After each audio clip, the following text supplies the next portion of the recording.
Well, then I guess I should tell you that he caught a number 120 bus right outside the door. A city bus for a getaway car? At 2:46, he was at the Melrose office, and just about 10 minutes ago, he cleaned out the central office. He hit the phone company? Now, suppose I were to take, say, $500 or $600 from each one. Welcome to the Christmas Club. And then to come home and find this Santa. It's Christmas Eve, and we just busted Santa Claus.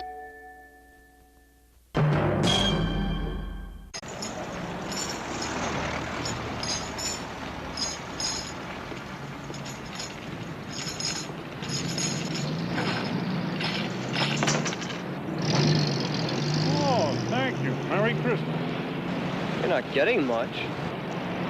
Oh, don't worry.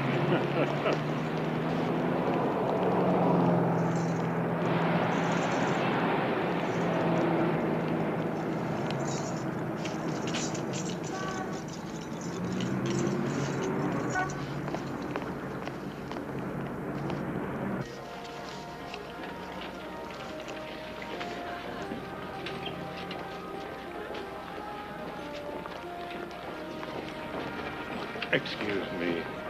Hello.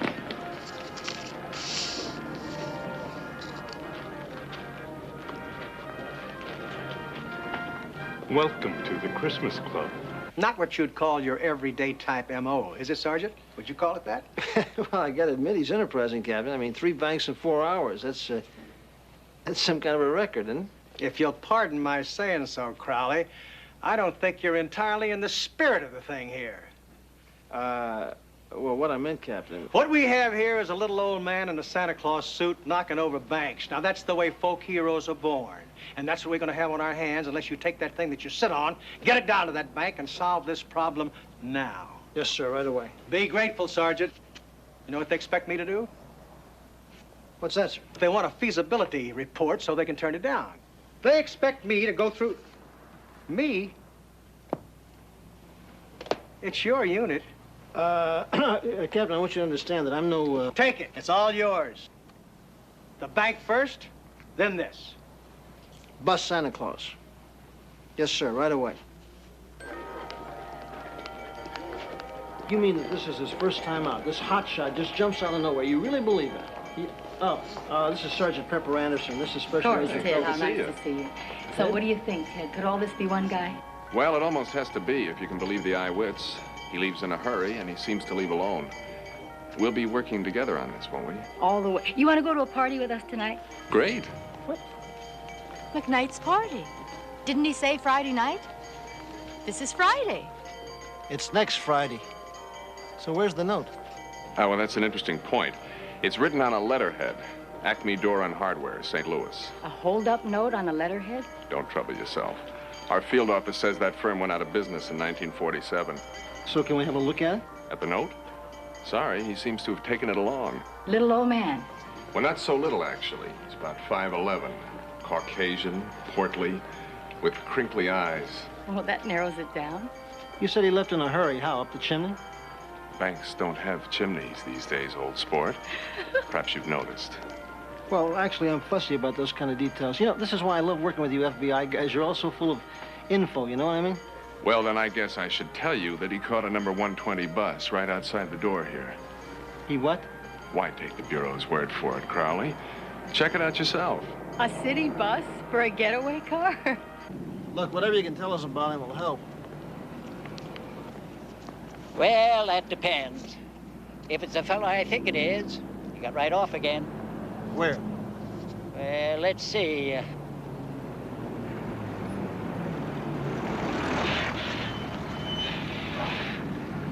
Must have been the very next light. I caught a red, sure. That's what happened. Would you know where he went? Yeah. If it's the fellow I'm thinking of, he went into a bank. Wait a minute, now, you were going south. That would be the California National. You keep saying if. Don't know why. There's only one Santa Claus. California National. They didn't get hit, did they? No. He just asked me to change some bills. He had a bunch of small ones, asked for hundreds. Weren't new bills by any chance? I presume you mean the hundreds. No. If you're hoping for consecutive numbers, I'm sorry. They were random. Figures. You remember what he looked like? I remember his eyes. They were, unusual. Unusual in what way? I mean, what do you mean? They twinkled, actually. He had one $20 bill left over, and he gave it to me. I told him I can't accept tips. He smiled and said, "What about Christmas presents?" Well, he's no fool. He could spend those hundreds anywhere. Right. The lost art of conversation. You're absolutely right about that, Harry. Because listening is an art. Simply listening. You know? Of course, you know all about those things, Harry. That's why I value your opinion. A pearl pendant for Mrs. Belusia. How about it, huh? Suit her personality? Come on, one way or the other. Out with it. Oh, Harry, with a vagueness like that, you'd have a great future in politics. Did you ever think of running? Did you ever think? Oh, don't. It'll ruin all your chances. Let's see, Mrs. Belusia. Will you look at that?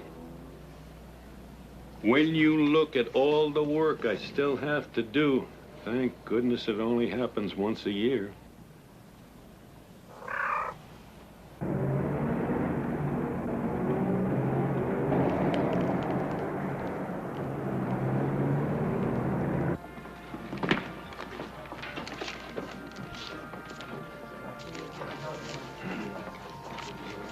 Be generous. It's Christmas. Well, I'm working on it, Captain.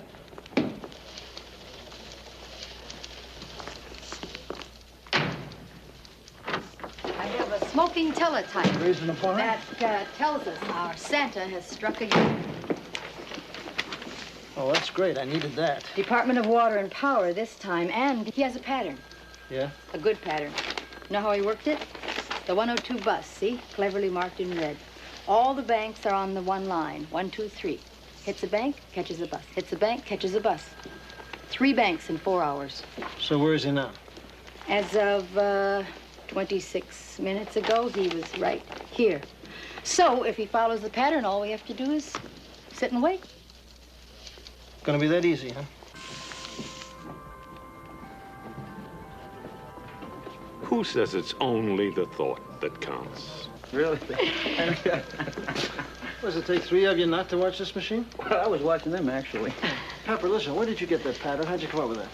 We are supposed to cooperate with the Bureau. Ted Felton? You had your nose stuck in all those books. Oh, well, that's a lot of fun. You talk like I got a choice. So what's wrong with Ted? I mean, somebody had to get on it, Sergeant. Well, then get on it, Sergeant. I mean, I'm assigning it to you. To you. Now, I don't want to hear about this dude. I don't want to bother with him. Just come up. Listen, you just bring me in Santa Claus, okay? I got work to do. Oh, bring me in Santa Claus. Now, that's what I call the Christmas spirit. 211, Department of Water and Power. There it is. Santa Claus, 1600 block Monroe. Give me the map. Sure. Oh. All right, so he started here, so he's here. So he's here. Got the 21 bus line north to, what's north of here, Joe? Well, DWP has an office on 6th Street, 2800 block. So, can we do it? Can we get there before he does?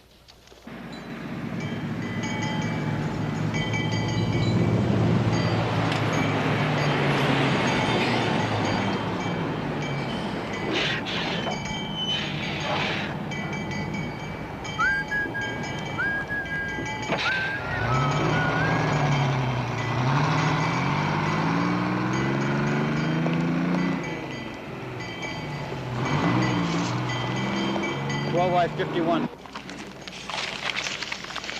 Well, Y51, go ahead. Well, the 21 bus just came and went, and no Santa Claus. Well, let's see then. The next one is due in 15 minutes. Keep an eye out. Tell me, friend, did you ever think of working that place in there? You're kidding? Hey, they won't give me a nickel, man. Them people in there's paying the bills. Look, I'm in the same business myself. I'm going to tell you something funny about those people in there. They have got to find something to do with the change. You dig? 12 by 51. Yes, go ahead. Something's happening out here. Got you, 12 by 52. I see him.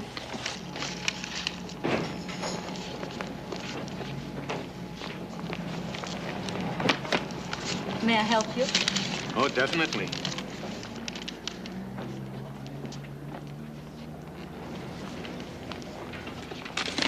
What's he doing, G2 in the joint? It isn't right, Joe. That's not his M.O. It just can't be. 6 Adam 18 and all units in the vicinity of 211 silent at the DWP 2800 block 6. Code 2. 6 Adam 18 responding. We're right on it. 6 Adam 18, roger.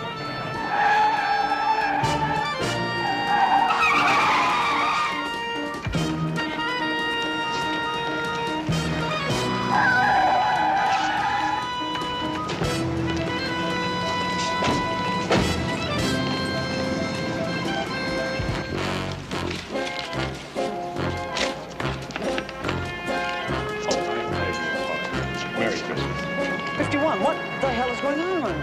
What's the matter? What's happened? They blew him! Grab him!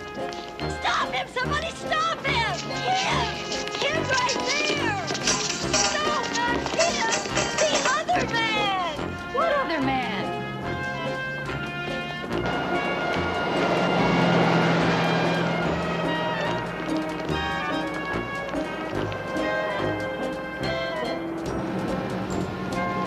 I'll take this one, you take that one. Crowley's gonna love this. It's gonna be easy, huh? Just sit and wait. It was such a clear pattern, Bill. That's right, a dummy's pattern. Okay, so he's not a dummy. Mm-hmm.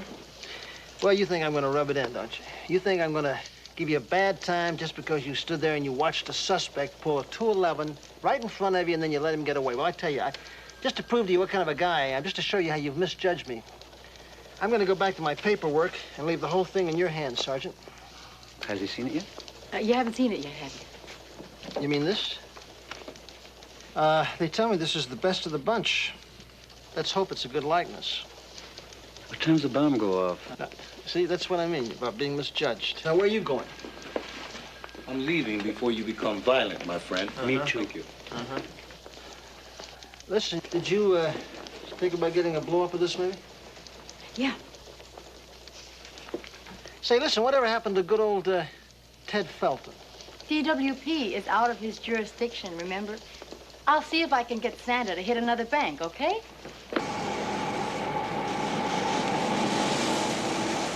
Kind of hard to tell anything from that. I mean, that could be anybody. I know, but even a general resemblance.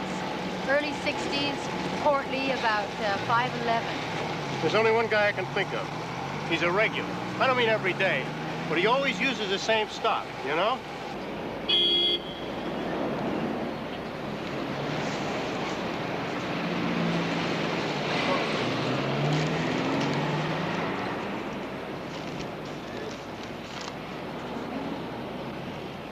To be perfectly honest, I can't really say. But you did get a good look at the suspect. It's the strangest thing. I was perfectly calm at the time. I remember him standing right over there. But afterwards, he didn't even have a gun, did he? Let me ask you this. Can you definitely rule this man out? No, I can't say that. And it is possible.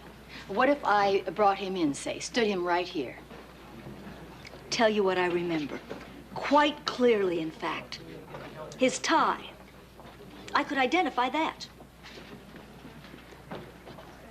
Yeah.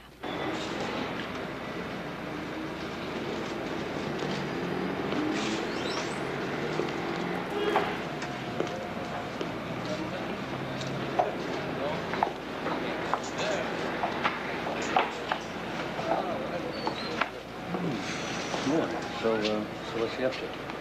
Comparing prices. He's been doing that on everything. Hello, Mr. Mims. What'll it be today?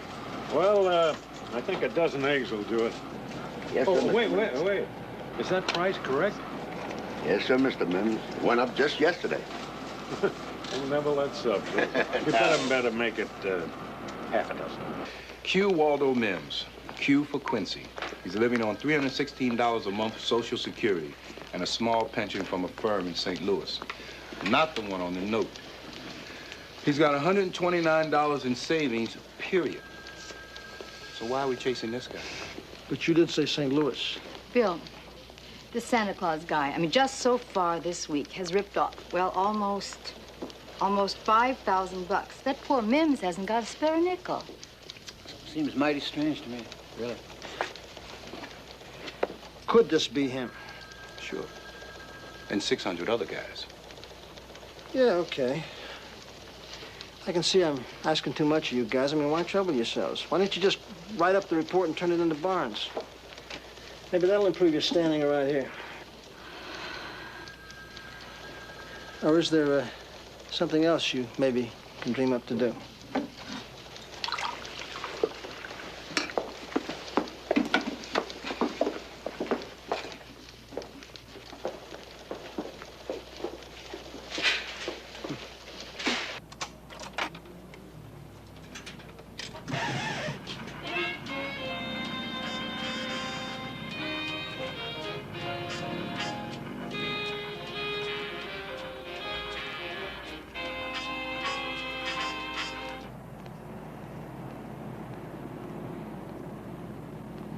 There's no way we're gonna see in there. All he's got is those two little dinky windows. Really? I guess we better go around the back. You said the angle was lousy. Well, ordinarily that's true, but with the agility my partner has here...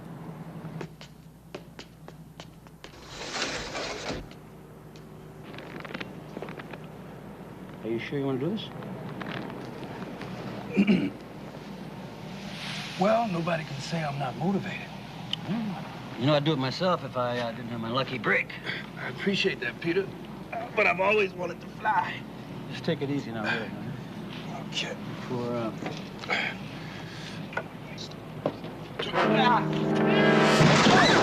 12 by 51. Go ahead. Pepper, you better get over here right away.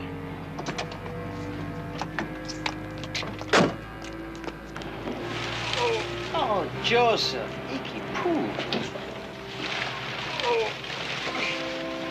Look, you're not going to believe this. I already don't believe it. No, I mean it. I saw something on the way down. What are you talking about? I'm talking about Mims. Look, I went right past the window, didn't I? I wasn't going to waste it. Well, what did you see, Quick Eyes? I saw a Santa Claus suit, and Mims was putting it on. Hot damn. All of a sudden, he's looking good.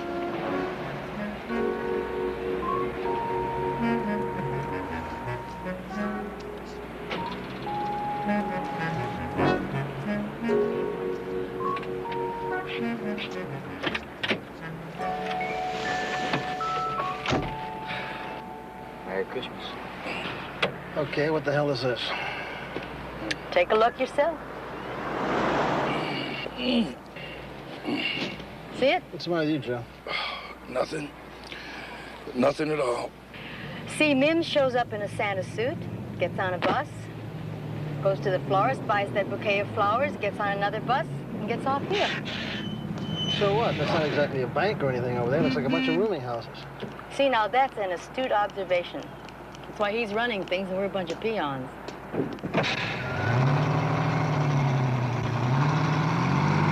Hey, hey, hey.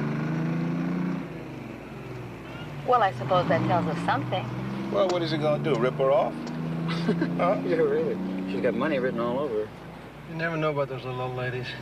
Sometimes they might have 30,000 to the mattress.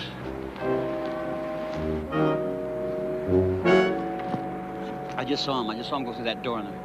Are you sure? Honey, Santa Clauses we got working the building.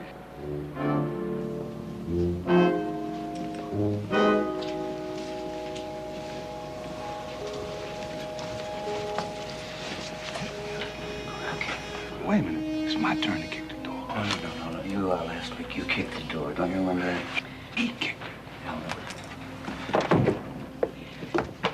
right there. Something I can do for you? Oh, boy. What am I doing here? We're police officers. Police! Oh, my conscience. I thought it was a stick-up. You know, not meaning any offense, but look at the two of them. Santa. How'd you get in here, Mr. Mims? Oh, you know my name. Well, that's reassuring. The local fuzz is on the ball. You slipped the lock? What, that old thing? Well, I could whistle that open. No, I used to be a locksmith. Then you admit you broke in. Well, yes. Okay, that's it. Let's go. Take your bag. Oh my God. She's back early. Who? The lady who lives here. No, you're not going to like this, but we're going to have to go down that fire escape right now. Like hell. Come on, Mims. There is no time to discuss it. She'll be here any second. So what? Use your eyes, will you, woman? What you're looking at is charity. You mean you did all this? Yes, and if Mrs. Volusia finds out about it, she'll be horrified to the core. Don't you understand? This is the one way to help her that she cannot refuse. Please, she'll be here any moment. This turkey talks like he's out of his gourd. She's a proud and spirited woman trying to live on her Social Security check, which everybody knows is impossible. She has nothing for herself. You can see that. Please, can we start? We're not going out the window. Now, when we leave, we're going by the front door.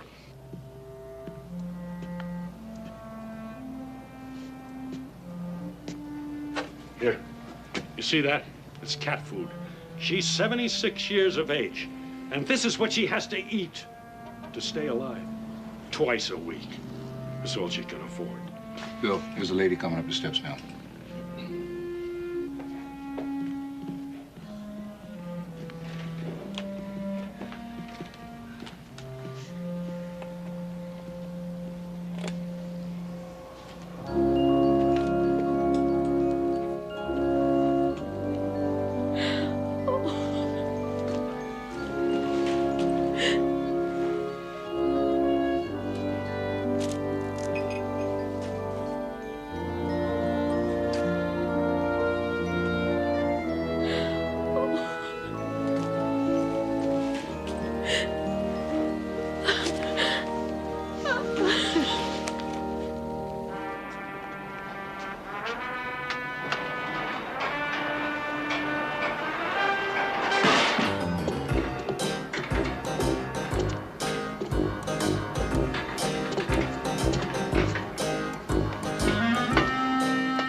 What are you, the Easter Bunny? You know, you're being very unreasonable. I have receipts for every single article I brought into that room. You're going to have to come up with them, too. I guess you know that. You still haven't answered the question, Mr. Mims. 3 banks in 4 hours, and then 3 of those Department of Water and Power offices. Yeah. I don't see how a man could move that fast. A 23-year-old kid couldn't do it. And look at me, I'm 73. Where'd you get the money for all these gifts? Oh, I have resources. Yeah, I know. $3.16 a month. We're going to have to take a look at those receipts and see what they add up to. You know, we really are an extravagant nation, are we not? You know, if anything gets the least bit shabby, whoopee, we throw it away. And, you know, people get shabby, too. Anything over 65 gets junked. Did you pull the job, Mr. Mims? You're telling us that you did it. Oh, I don't know. No, you see, it is not my job to answer questions like that. That's your job. Mine. That's what we pay you for, isn't it? Huh? We, the taxpayers? You see how it's going to be.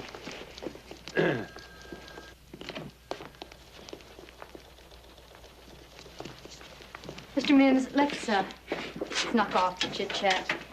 Time is pretty valuable around here. Oh, sure. I can understand that. She's yeah. serious, Mr. Mills. Oh, she is. All right, then let's all get serious. Did you have a warrant when you came busting into that room there? Did you identify yourself and announce your intentions? Did you read me my rights before you took me into custody? You have a case. File it. File it now or let me go, because if you try to hassle me, with 48 hours in the bucket, I'll write a 181 on you that'll melt you right down to the ground. And you too, Sergeant Crawley. You and those hinky-looking dudes you brought into that room. I'll go right on from there into false arrest, malicious prosecution, and everything else that applies.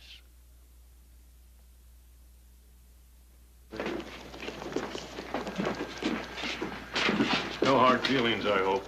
Well, we were holding our own in there. I'd say it came out about 50-50. Gonna behave yourself now? Certainly not.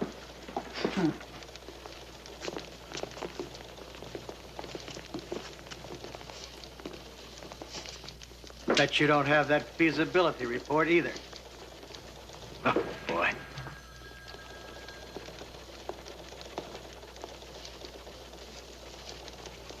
Now then, Sergeant, I find I'm confused.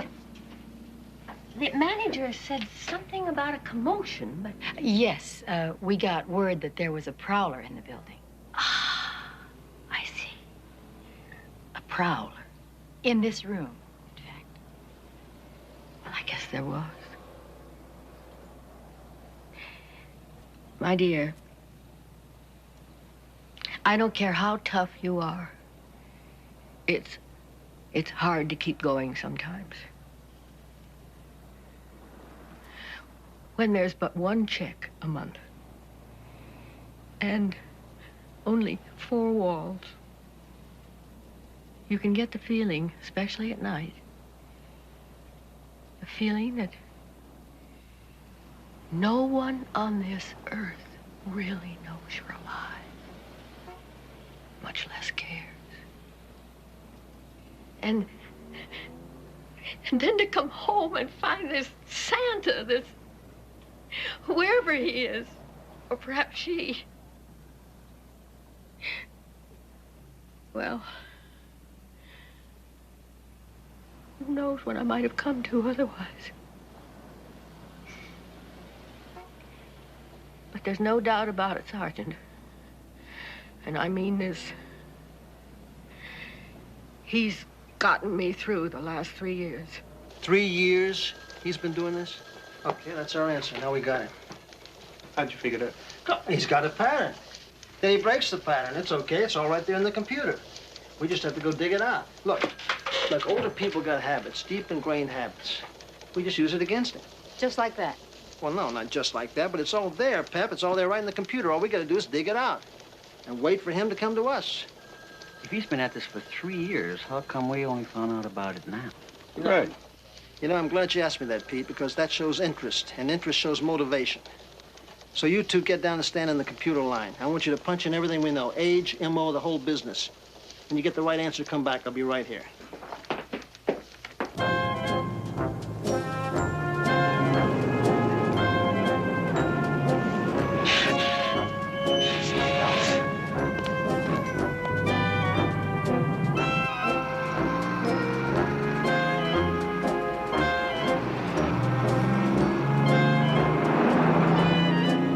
Let's hope, kid.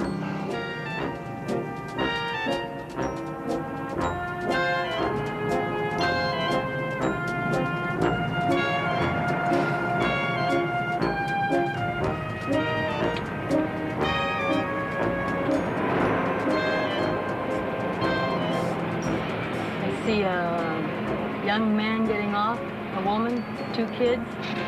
No Mims.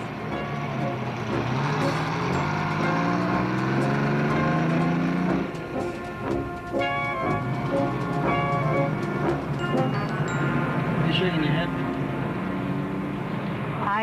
It just bothers me. Why? Because he's giving the loot away? Oh, fine. Merry Christmas and all that. Except first he steals it, I know. Okay, then. I wonder how many he's got on his list. How many hungry old people like Mrs. Volusia. Mrs. Nichols. Just suppose, right now, today, we catch him, dead bang. Well, then we'll be looking good for a change. And suppose he's got, maybe he's still got like 5 old ladies to go. What happens to them? Oh, boy, you're really going to give me trouble, aren't you? Huh? What happens to them, Bill?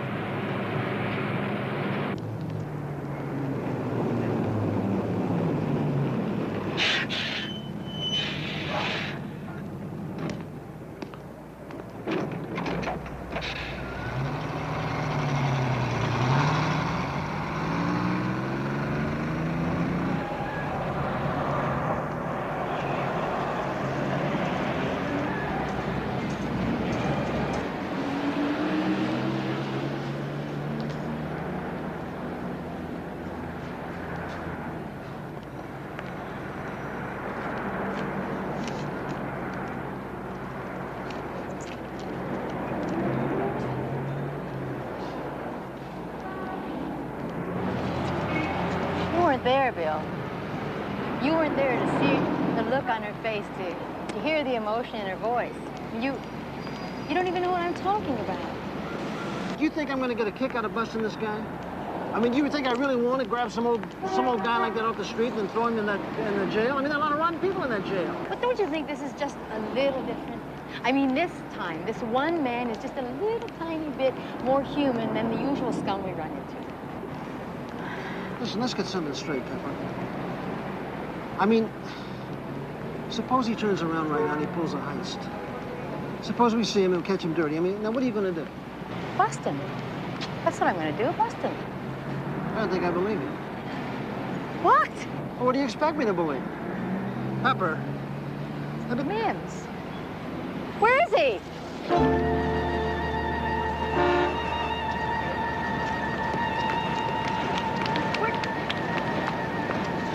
Hey. We lost him. That's great. Losing a suspect. That's no big deal, Sergeant. Happens all the time. Sure. Happens to me. Everybody does it, right? That's right, Captain. What time would you say it was when you last saw him? 2:30. 2:30. Well, he shouldn't be too hard to locate. Why don't you run on down to the phone company? The what? Phone company. At 2:46, he was at the Melrose office. At 3:19, the Lake Street office. And just about 10 minutes ago, he was at 6th and Main, where he cleaned out the Central office. He hit the phone company? Yes, that's right. But I'm a grown man. And a grown man shouldn't let a little thing like that bother him. We're in trouble. Trouble? No, Sergeant. You two, Anderson, you're not in trouble. You're our top unit. You had the suspect under close surveillance. And he pulled off 3 robberies right under your nose. 3. Nah, you're not in trouble. Except with me and the chief. And now the phone company. Good morning. Snow would be nice. Oh, good morning.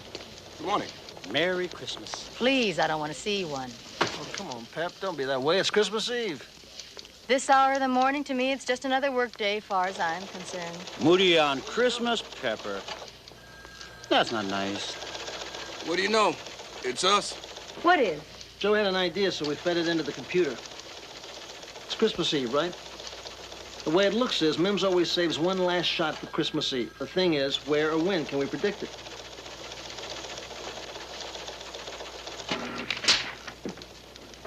Mims. Pattern established. Final operation December 24 corresponds to location number 4. Initial day of operation. Who wrote this? The lawyer? The computer. Come on, read the rest of it. Pattern projection based on operations previous indicates California National Bank, 5th and Union. That's it then, California National, Fifth and Union. I think we got him. What are you talking about? I keep telling you that older people are creatures of habit, right? California National. Remember the teller, the guy kept talking about Mims's eyes, how they twinkle and all? Yes, I know. So he exchanged some money there. So what? But that's the pattern, babe. Today goes back and he knocks it off. Today, it's Christmas Eve. I think we got him. You know what? I think so, too. Let's do it. Let's do it. Come on.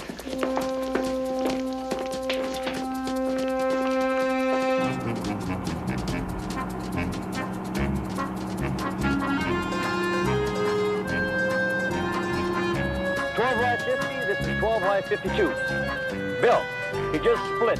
His ETA is about 3 minutes to your location. Okay, 52, we read you. Oh, how about that? Let's go.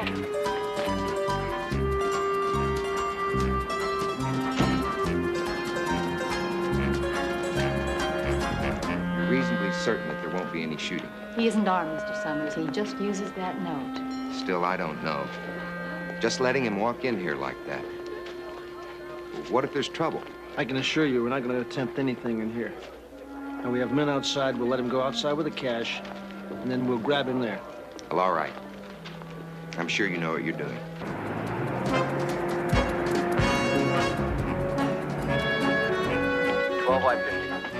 Yeah, Pete. He's coming in the bank. Listen, Pete. We can cover the other exit from here, so everything's cool. Okay.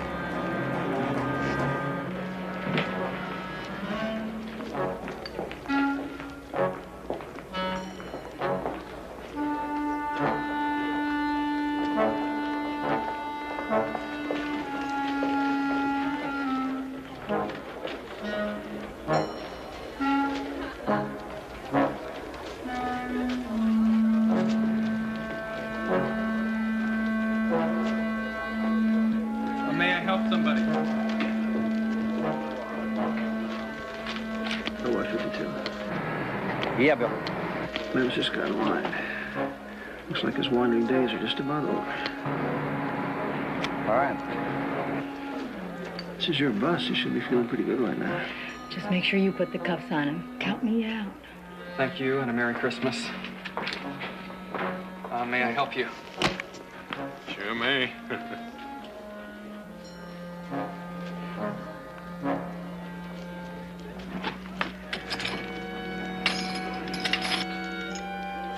Well, I'm afraid I must have lost my withdrawal slip. I'm sorry. You forgot the note. You forgot the note. Well, sit tight. He'll write another one. These are the little old guys I've got to get superstitious. Jeez, how can you forget the note? How can you do a thing like that? Well, don't take it personally.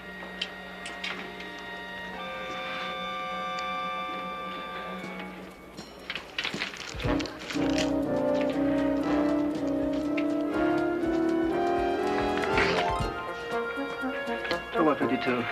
It's coming out. What? I said let him walk. He forgot the note. The old dink forgot his note. What do you say? The old dink forgot the note.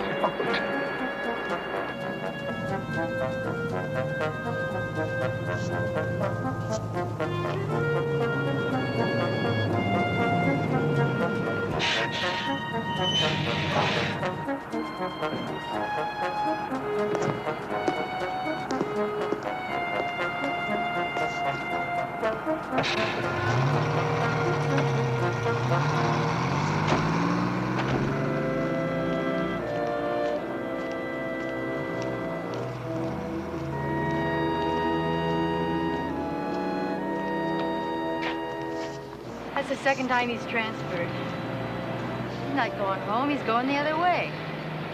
Listen, you guys dog him. I know I should talk, but just don't lose him, you hear me? We got you, William.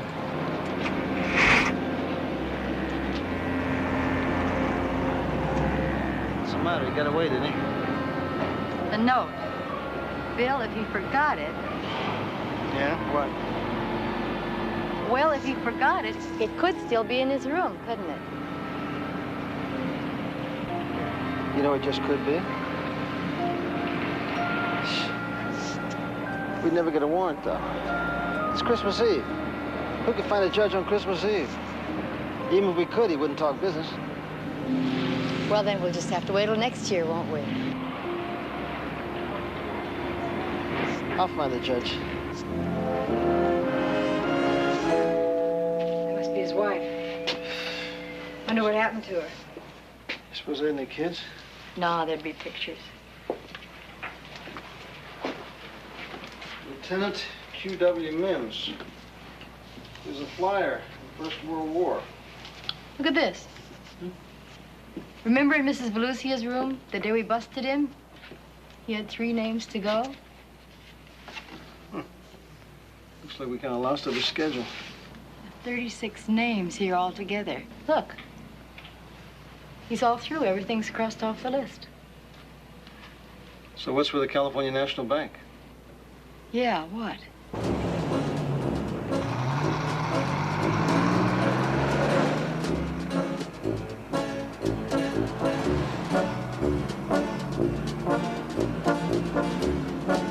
That's the 3rd bus that went by. What's he waiting for?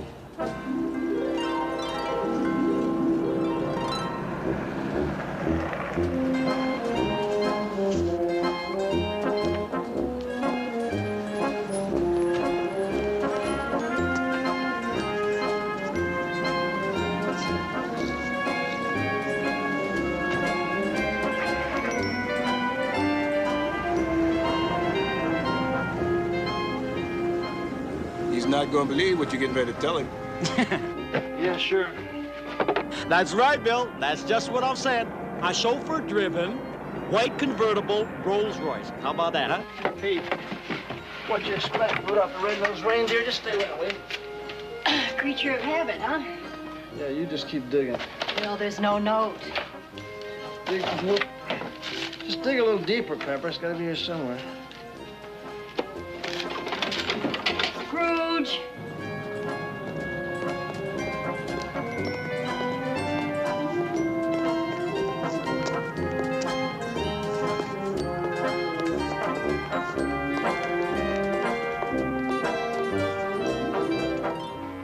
Pepper, I think old Waldo's done it to us. I think he's licked us.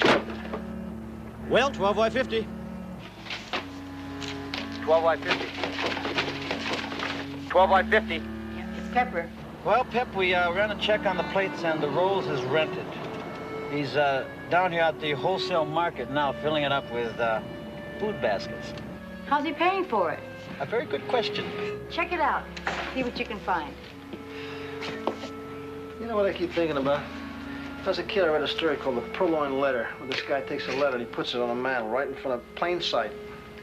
Tells the other guy it's hidden. But it was always there, right in plain sight. I've looked everywhere, so have you. Can't even find the cat. Like I said, I think we're just kidding ourselves.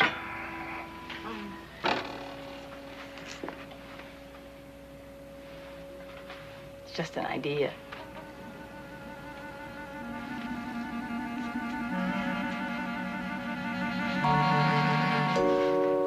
Oh, no.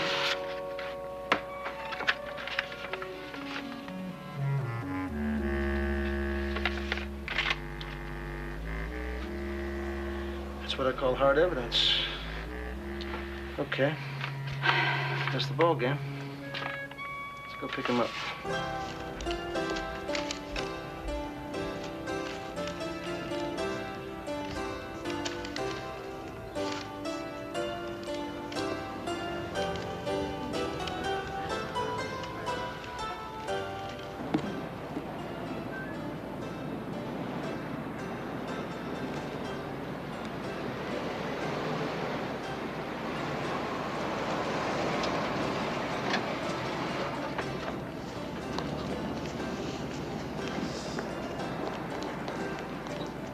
You're gonna love this, Billy. On the inside? Yep. Okay, you guys want to take the back? Let's go.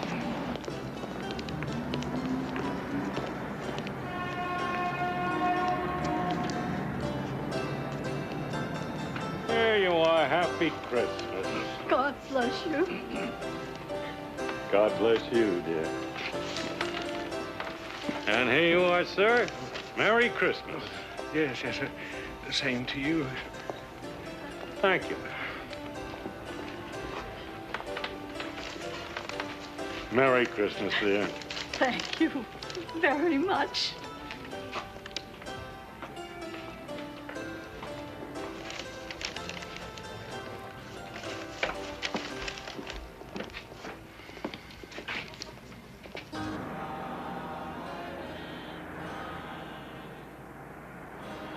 Merry Christmas to you, my dear. And a Merry Christmas to you also. Merry Christmas. Merry Christmas, darling. Merry Christmas, sir. Merry Christmas. Merry Christmas, dear. And a Merry... So, I did leave it at home. Hmm? Would you like to step outside with us, please?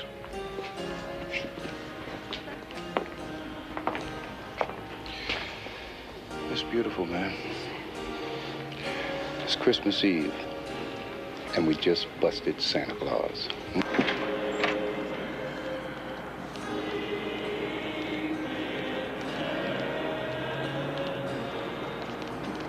Right over here, Mr. Mims. Oh, please, Sergeant, why not a little style? Well, after all, it's paid for until midnight. Now, you see... right, Mr. Mims, come on. Yeah. Why not? Okay, why not? Good, good. Justin, will you give me those gifts? This is a quaint little custom, you know, matching with sail cups. After all, it's the season. Sergeant, that's yours. You, my dear? Thank you very much. Mr. Mims, I can't accept this. Oh, it's paid for with good, honest money. Bill, you're not going to say no to Santa Claus, are you? That's not the point, Pete. You know the rules. Bill, it's Christmas Eve.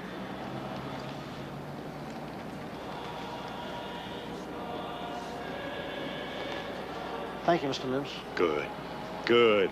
And gentlemen, here are yours. Thank you very much, Mr. Mims. Thank you, Mr. Mims, and Merry Christmas to you. Merry Christmas. Merry Christmas to both of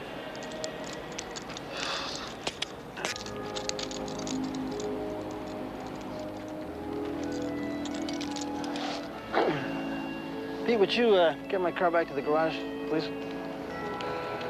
No, and... Oh, about the car. It really was a necessity. If these people didn't think I was very wealthy, they wouldn't have accepted the gifts. And it was kind of you not to blow my cover. Now I can come back again next year. Next year? Yes. Oh, my dear. What jury would convict a nice little old man like me, huh? Fifth and Main, Justin. Merry Christmas, Waldo. Merry Christmas.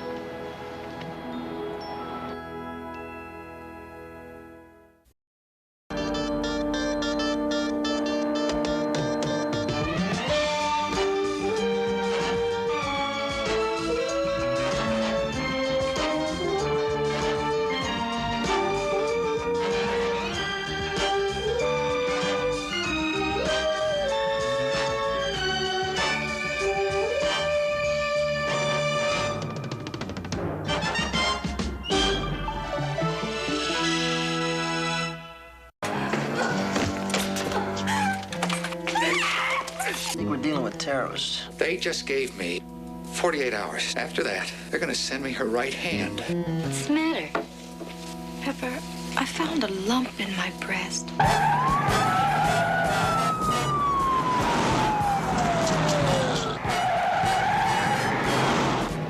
out of 36. Avoid any gunfire. Just stay with them.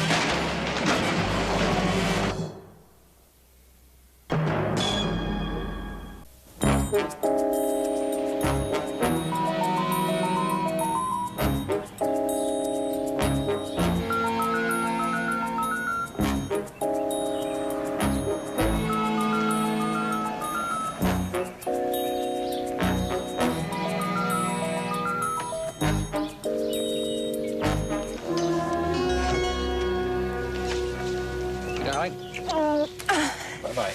Oh, will you be home a little early tonight? I don't know. I've got a 5 o'clock board meeting to discuss that merger. 5 o'clock. Mm-hmm. Why? What about the dinner party? What? Oh, your mother.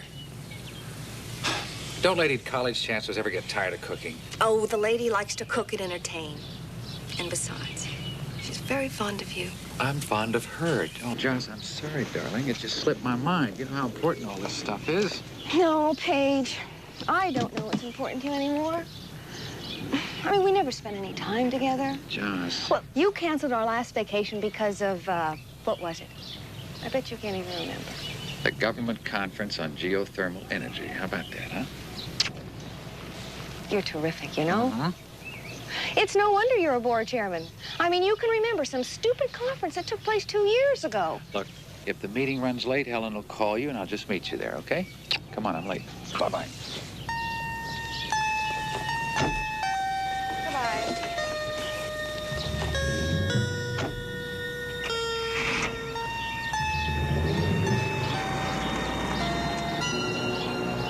You forgot something else, Paige. Our 10th wedding anniversary. It was Tuesday. Morning.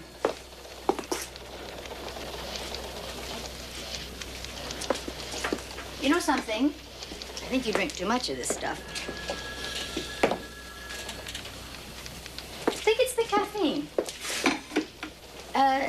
Gets you so wired, I can't stop you from talking. Ever notice that?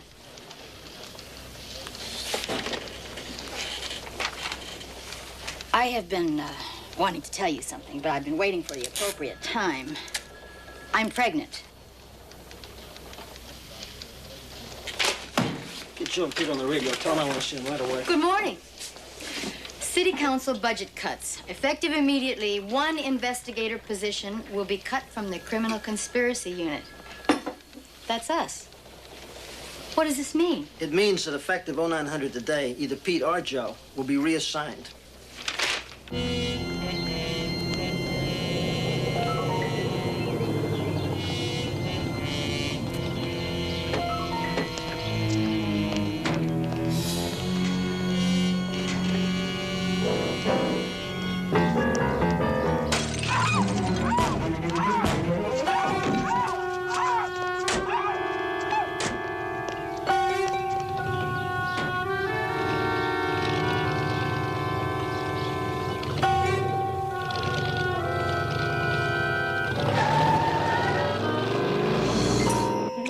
Wait a minute, mister. Look, yes, I'll be home for dinner if we don't get hung up on a case.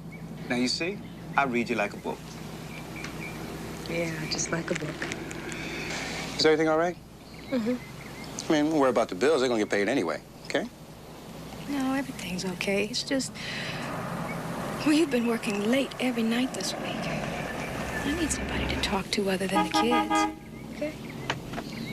Hey, Joe, come on, man. I hate to be rude, but, you know how I hate to be late. Bill's been on the phone twice already. Just a minute, will you, please? Thank you. Why don't you get going before somebody runs away with the city? You're beautiful.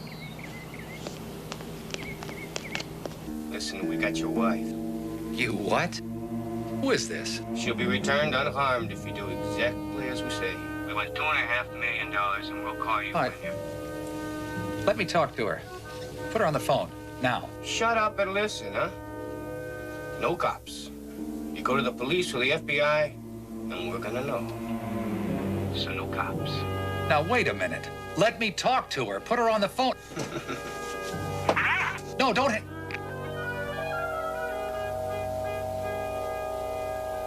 I guess that boils down to either Joe or me finding a spot.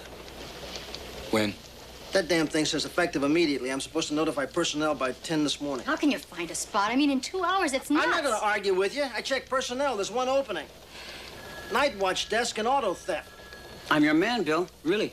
I always wanted to have a little experience in auto theft. And besides, I can use a change. Oh, kill the nobility. We'll flip for it, all right? What do you got, tails? Straight heads. Tails. Call it. Well, that takes care of that. Hello? Hello? Somebody please answer me. Please?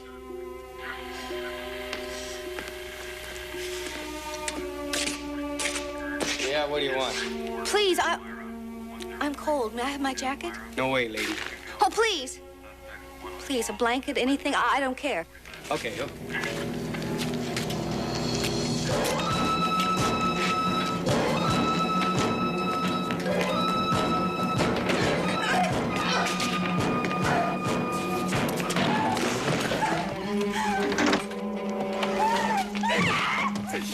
I told you to watch her!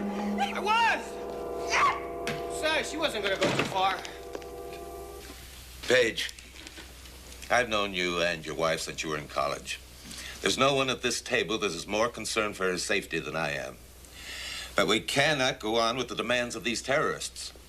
First it was Rex's daughter in Houston. Now Jocelyn.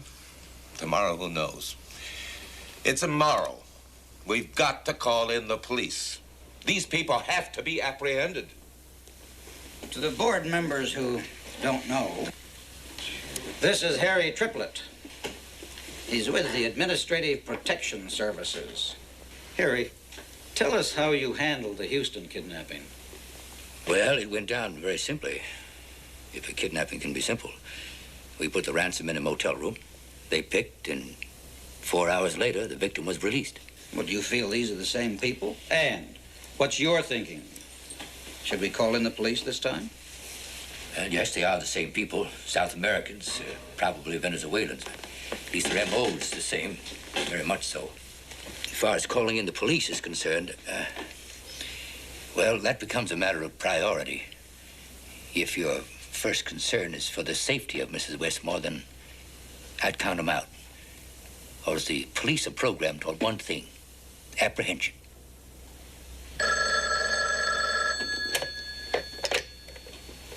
Yes. Hello. Paige. Joss. Yeah. Honey, we're... Paige, I'm scared. You've got to help me. They'll kill me. I know they will. Listen, sweetheart. Just calm down and do whatever they want. Paige, please give them anything they want. Honey, please, sweetheart. Just do whatever they say. Honey, I'll get you out of there. I promise. I will find a way to get you out of there. Now listen. Westmore, that's all you get for now. 48 hours. No money. You get her hand.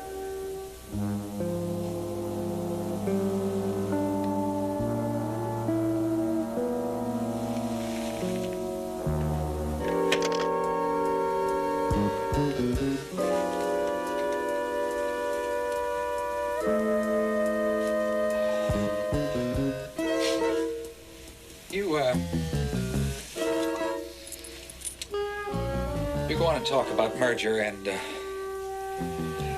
talk about what the stockholders will think. Because I don't give a damn about this company, not a damn. They just gave me 48 hours to come up with that money. After that, they're gonna send me her right hand.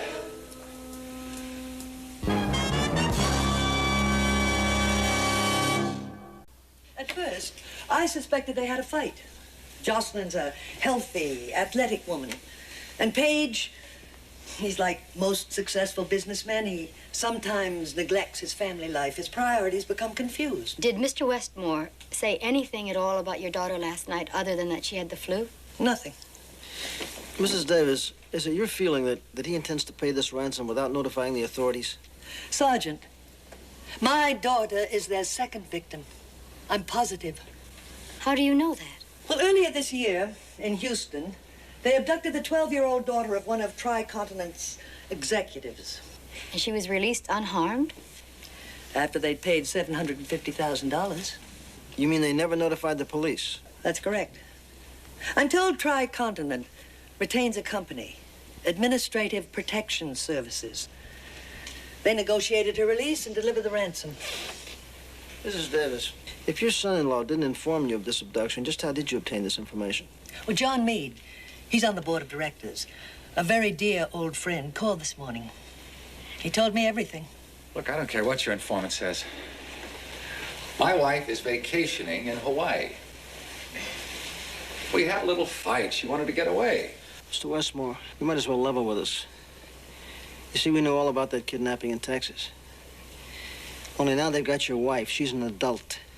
She can identify her abductors, which means that they may not be able to release her no matter what you give them. Look, these people that we're dealing with are terrorists. Do you know what that means? Yes, but we need... Do you? Look at that hand. You're kind of used to it, aren't you? How would you like to go through life -1? They have threatened to cut off my wife's hand. Or both of them, if anything, I repeat, anything, goes wrong. Now, do you understand what that means? Mr. Westmore, what happens when their demands become so outrageous they can no longer be met? These people have to be stopped someplace. You may not get a second chance.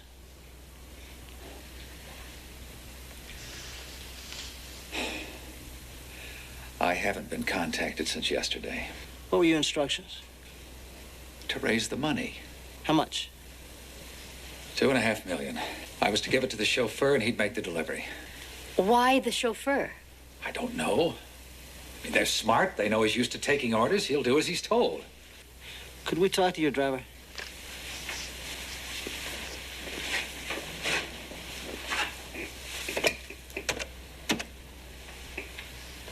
Henry, will you come into the study, please? I'm gambling with my wife's life. They told me they'd know if I contacted the police. Yes? Did they indicate...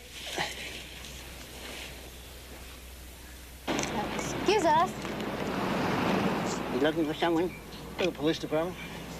We were just wondering if you could tell us. You seen anything unusual in the neighborhood lately? Depends what you mean by unusual. Anything out of the ordinary? Well, the man who lives over there is married. He's a big-time TV writer.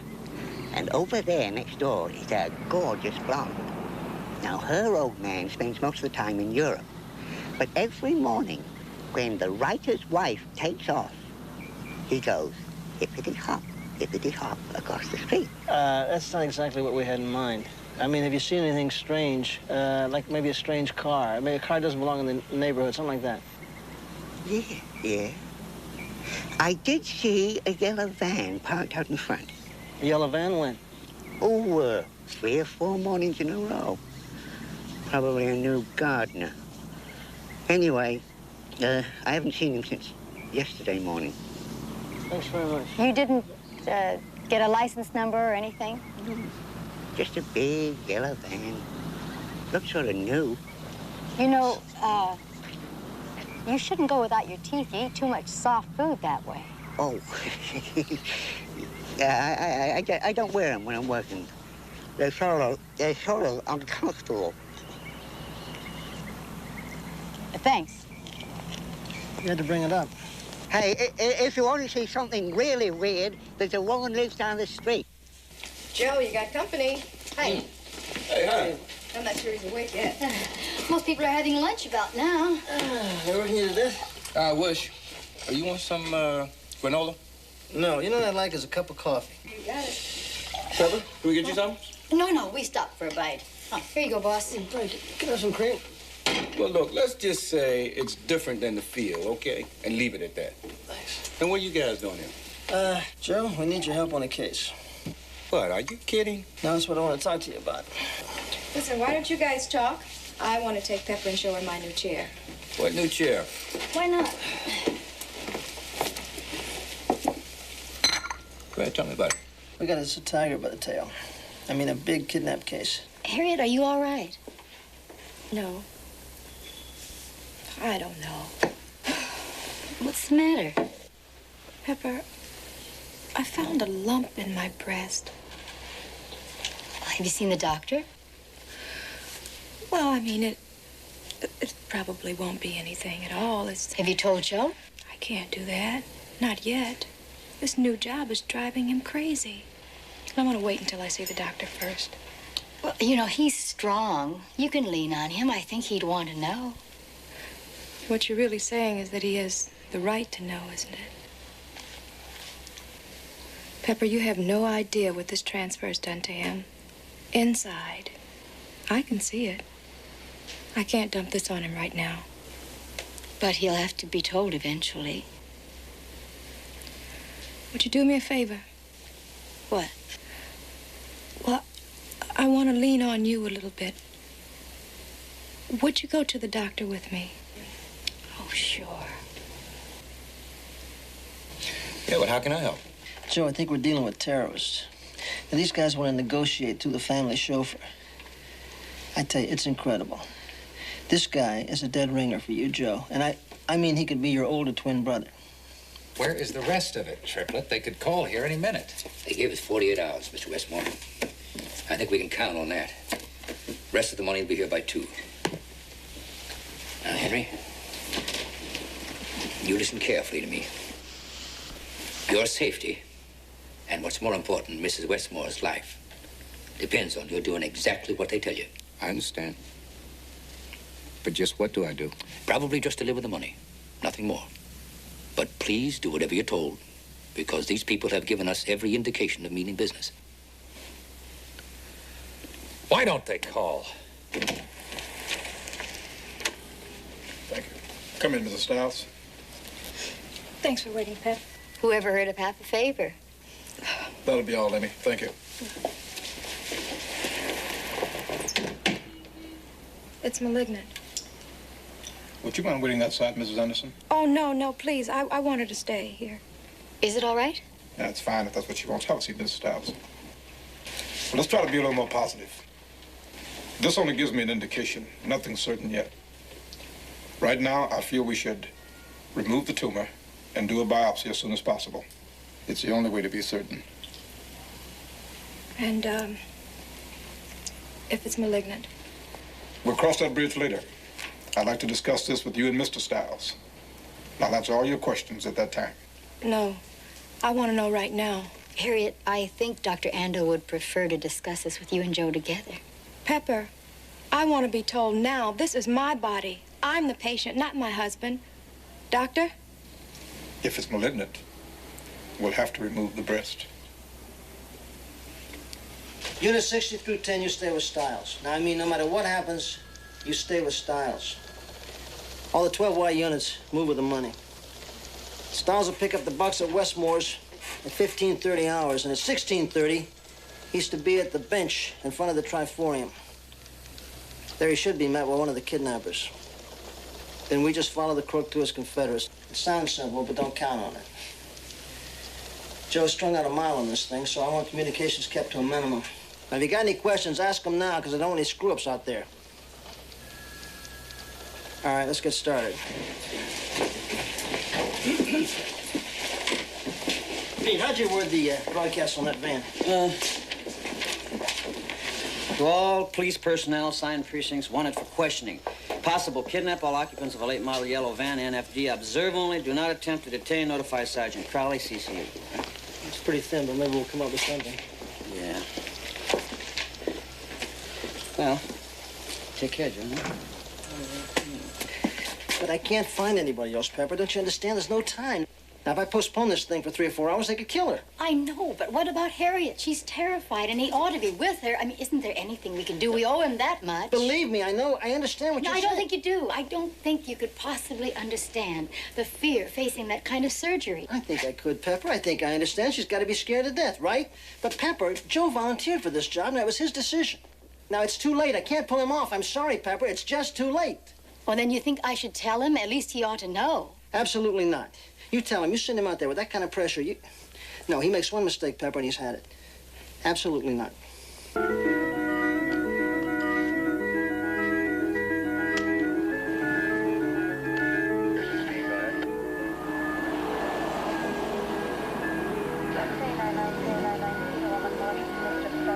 What time is it?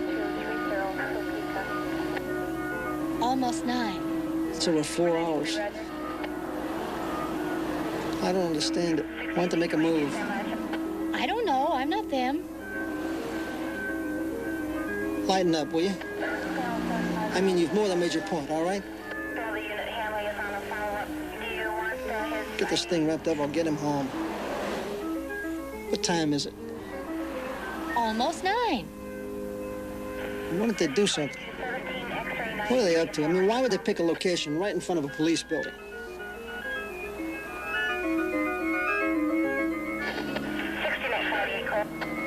Hi,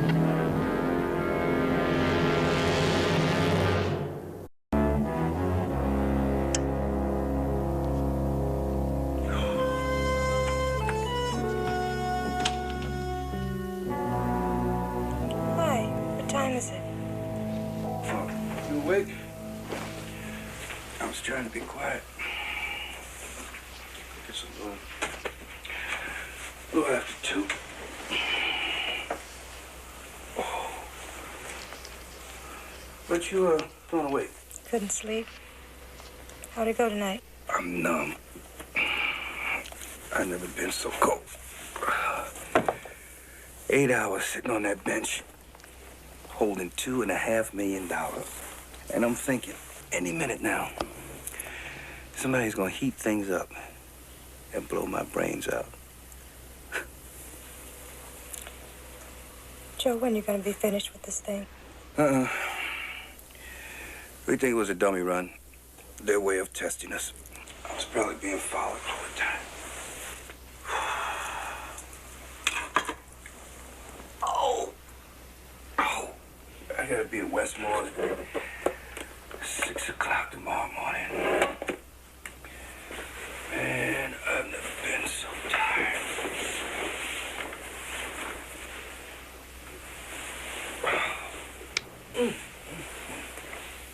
If we pull this off, get her back safe, maybe they'll think we work as a team. I sure hope so. If I have to go back on that task. Oh, Joe, don't get your hopes up. You know what Bill said? This is only temporary. You're only on loan.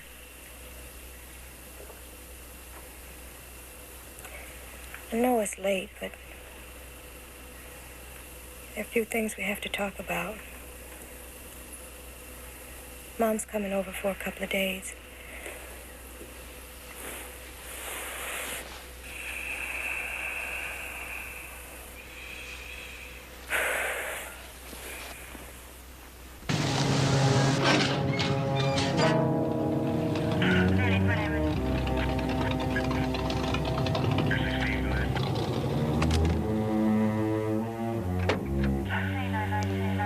¿Qué pasó, compadre? Oh, bien, ¿cómo estás? Oh, ando bien, ando bien. ¿Cómo anda aquella? Ahí.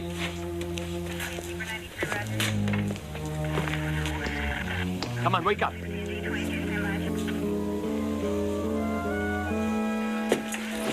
Come on, wake up.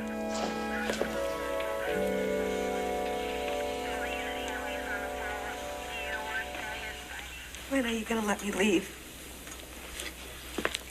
What's the matter? Don't you like our company? Hmm? Please. My husband will give you anything. Hmm? Please, please let me go. No, we can't do that, lady. Not now. See, you can identify both of us. No, I won't. Hmm? Please, believe me. You sure? Just take the money and let me go. Please. I promise I won't tell the police anything.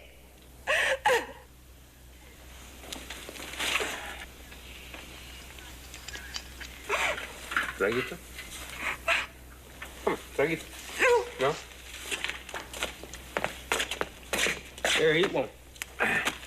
You're too skinny, you know? Like our women with some meat. Compadre? He doesn't understand. So you're different, right? You're a jock. What's a jock? Jock. Chuck.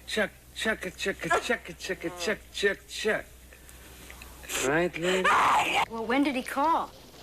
Last night, kind of late from the hospital. He said he wants me to check in at 8:30 this morning. What about Joe? What did you tell him? Nothing. I couldn't. I tried to. I really did. But Joe is under so much stress and everything with this case. I just couldn't tell him. But at least if he can't be there, he should know. Well, listen, don't worry about it. I just wanted to let you know where I was. Mama's gonna watch the kids for me. Pepper. Yes. Would you say a little prayer for me? I'll say another one. Thanks, I gotta go.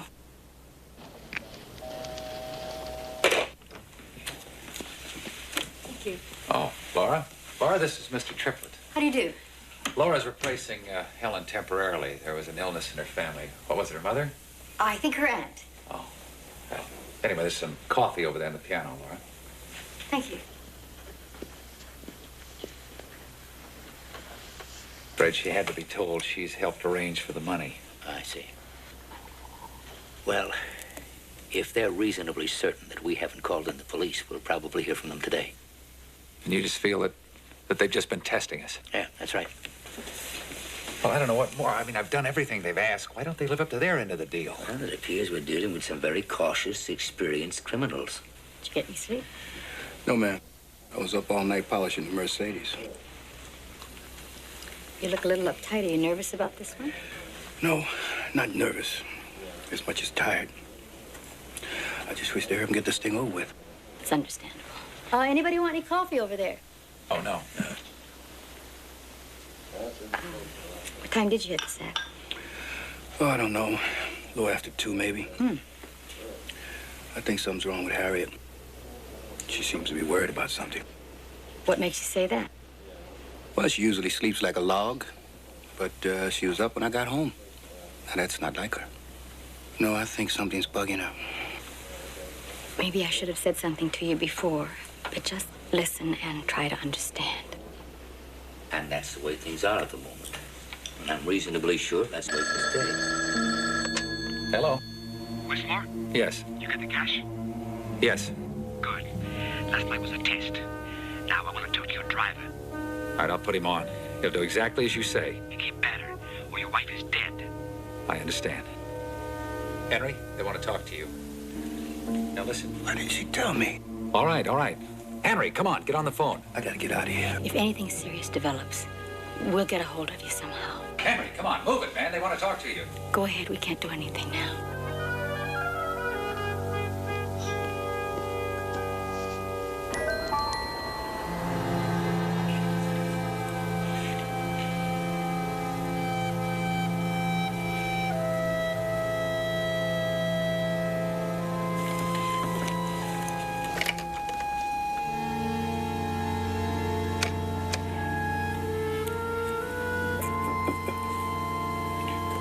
Could you connect me to Community General, please?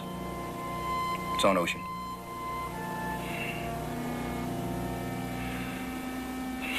I'd like to check on my wife's condition. Mrs. Stiles. Harriet Stiles. She is? Thank you.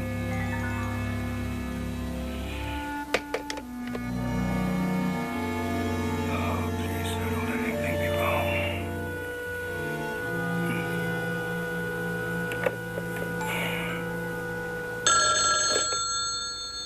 Hello? Your number I just called was busy. You were told not to call the police. We're gonna kill that woman. Wait a minute. It wasn't the police, okay? My wife's in the hospital, and I was just checking on her condition. What hospital? Community General. It's on Ocean. Under what name? Please, look, don't bother. The motel clerk took the call. She knows, okay? The Westmore woman. We're gonna kill her. Wait a minute. Hold it. Damn!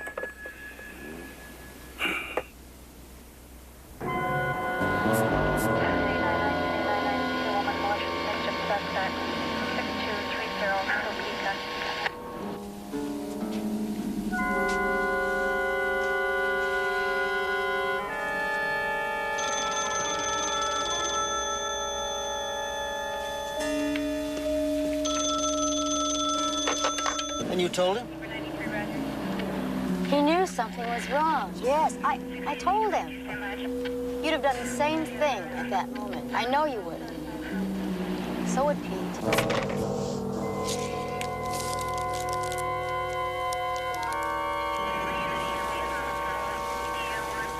Here he comes.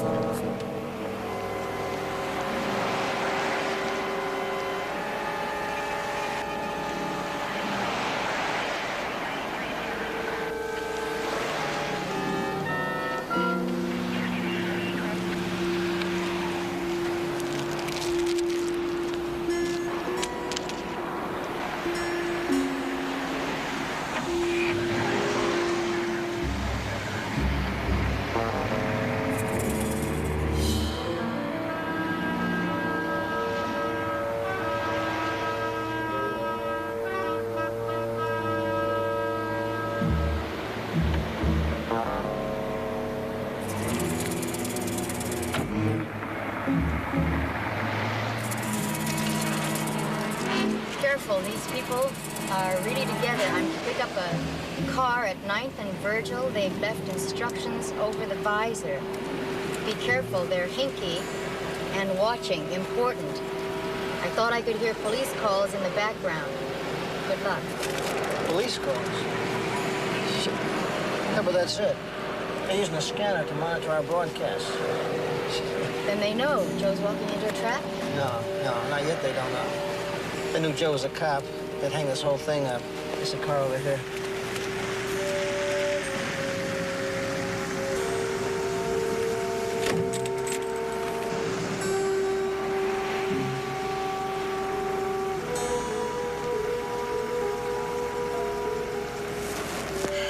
If they're watching that car, it's going to be awful hard to catch that bird dog.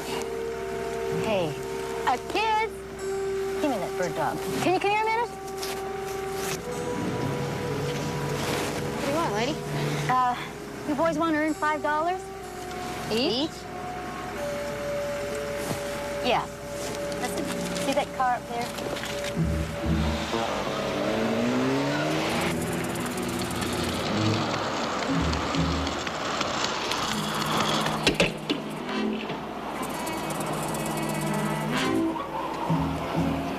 You okay? Yeah. Can you make that turn? He did it clean as a whistle. It's nice. 12Y50. Yeah, the signal's coming in very clear. We're on it. And also, We got a message. You're supposed to call Sergeant McKnight, Houston PD. 50, Roger. There's a phone up there, Bill. Pull over. I want to call the hospital. You can make that call. You got a couple dimes? Yeah.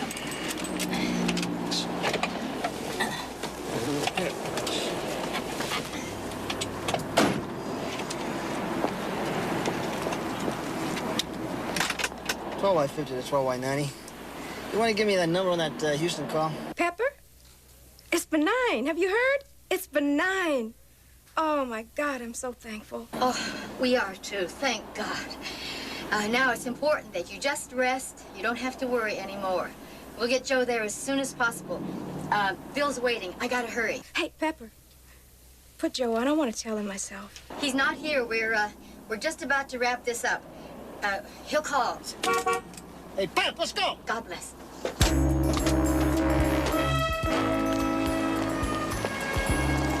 Damn it, they lost Joe. We had no choice. Terminal radar control ordered us out. We flew right in the middle of a flight pattern, Bill. A 747 was on final. Did you explain that an officer's life was in jeopardy? I did, yes I did, but apparently they didn't understand. It was no one's fault. Ask them how long before they can get back on it.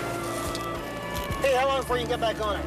As soon as we're topped off, we'll get him, Bill, don't worry. 10 out of 36 in pursuit of a late model yellow van westbound on College, approaching Tweedy. Vehicle a yellow 75 Ford van, license 124 Charlie. We're doing in excess of 70 miles. Units in area respond.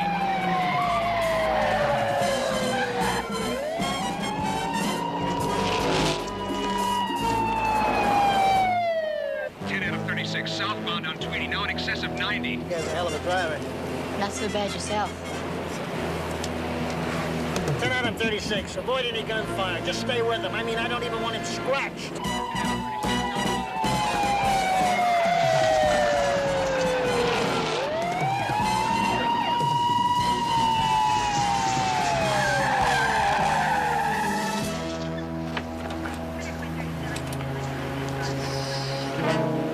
Hey, take the rear. Take the rear.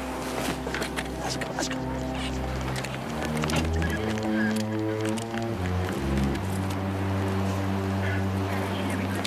All right, come out of that van with your hand raised on top of your head.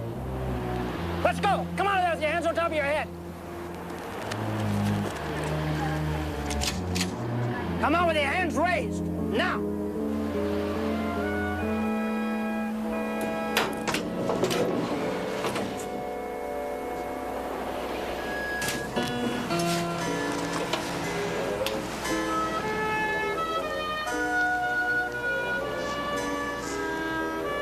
It's my brother's. He doesn't know I took it.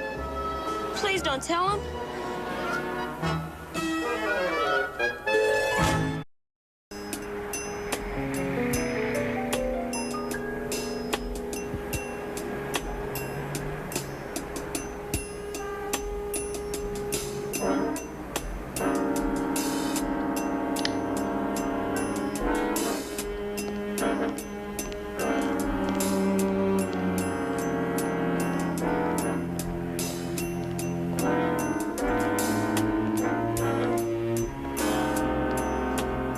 and turn around. Put your hands on the steering wheel. You make the slightest move, you're dead. Is that it? That's it. Throw it in the back seat.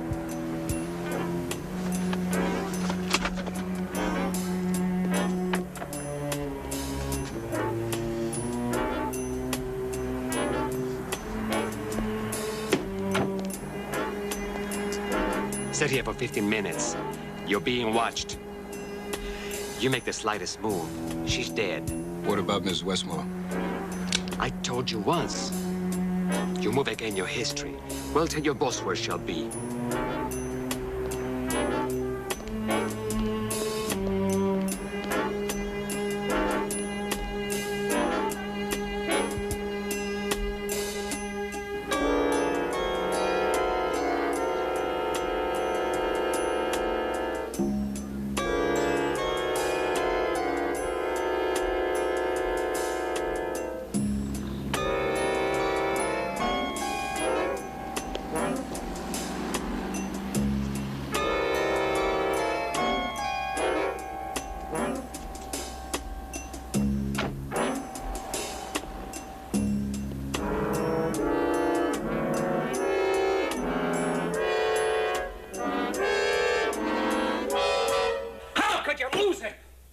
With what's at stake?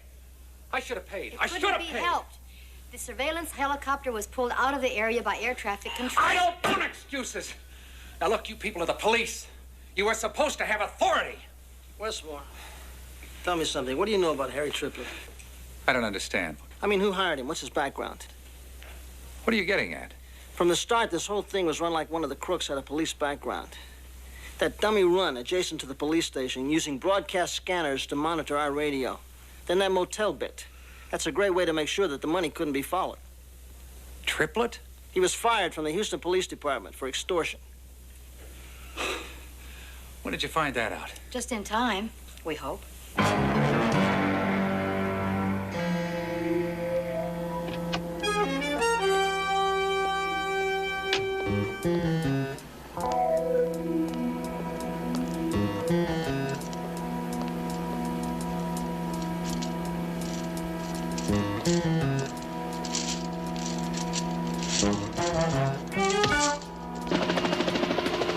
We've got Joe's car located.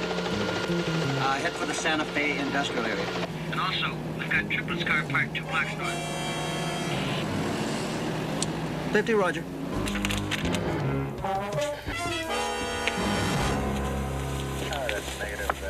All right, my friend. You had the money when you left. Where'd you stash it? You followed me, you find it.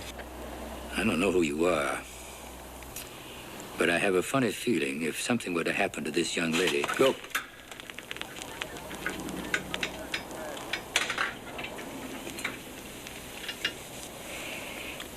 That money's our insurance. Now you let us walk out of here, it's all yours. All $2.5 million. I don't understand you. You're not following Mr. Westmore's instructions. You could be a cop. Not hardly. I'm here because of Mrs. Westmore. I just want to be sure you release her safely. That's all. Sure.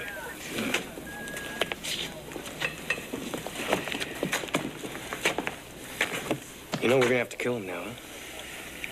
They know who you are. I know that. I want to find that money first. He had it when he left, and he drove straight to the motel. Then he walked to our car and to here. And where? Wait a minute. These are valid telephone books.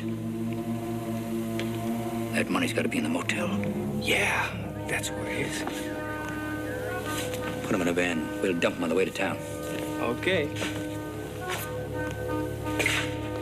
Come on, let's go. Come on. Oh. Hey, what's the problem? Come on, Miss Westmore. It's all right. Come on. Come on. You all right?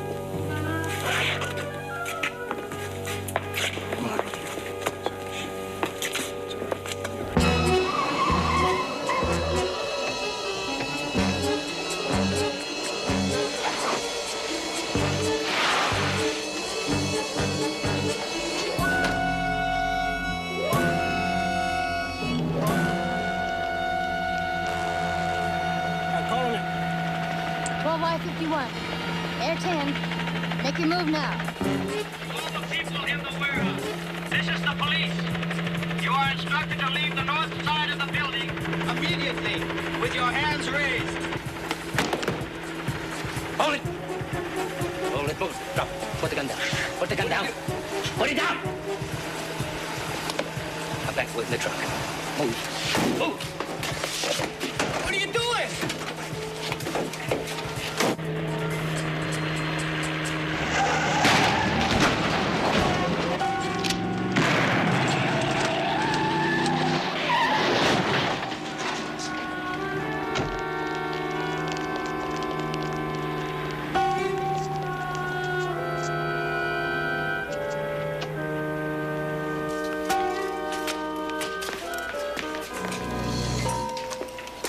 What's the verdict, Doc? Think he'll live? Oh, you know what they say, Sergeant. If you're trying to kill a black dude, you don't hit him over the head. That's funny. I never heard that saying. Come on, let's get. I'll drive. Harriet's waiting. She said for me to tell you she's reserved a bed adjacent to hers for you. Well, she must be feeling okay. Come on, Peter. I'll take you up on that ride. You sure you feel okay, Joe? I feel okay. You did a hell of a job. Well, thank you, William. All in a day's work. Joe, what about the money? Where'd you stash the money? Where does everybody stash? It's behind the wall heater in the motel. Everybody knows that. I'm surprised at you, William. Boy, you really follow the game plan. Did you? Hi. Hey. Oh, look at all. Who sent all the flowers? What's more, I think he bought the whole store out. I think he did, too. great. Mine look kind of puny. No. I would say that. Listen, I brought you some daisies. They're inexpensive, but they Oh, won't tell. thank you. I love them. How you feel? I couldn't be better. I feel just wonderful. You look beautiful. Thank you. You know, Joe's feeling a lot better about work now. He's really going to make it work this time. We were just talking about that. Oh, yeah? Look, next to my family, you guys are the most important thing in my life. Mm-hmm. I mean, no, I'm serious. We work together so long as a team. But this auto theft thing, I'm not gonna let it get me down. Well, listen, if we're such a hotshot team, why is it that you're bugging out? Bugging out. Did you hear me say bugging out? I didn't say bugging out. I was transferred. Transferred? I thought Transferred. you volunteered, you whippersnapper. I thought you volunteered, too. Yeah. All right, well, you guys, Joe, Yes, darling. Westmore is very tight with Commissioner Walton. Get it? They play racquetball together. As of the next deployment period, you're back. You're stuck with us, kid. That's right. I mean, that's beautiful. But, why the next deployment period? Tell him.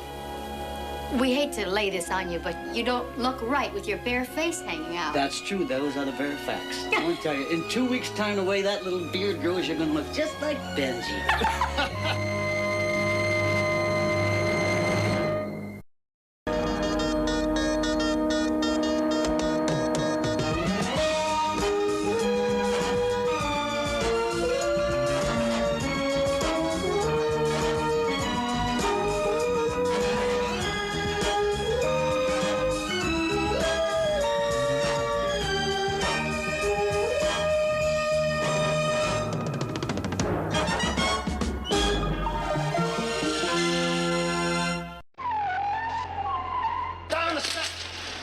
The action's changed. We want you undercover.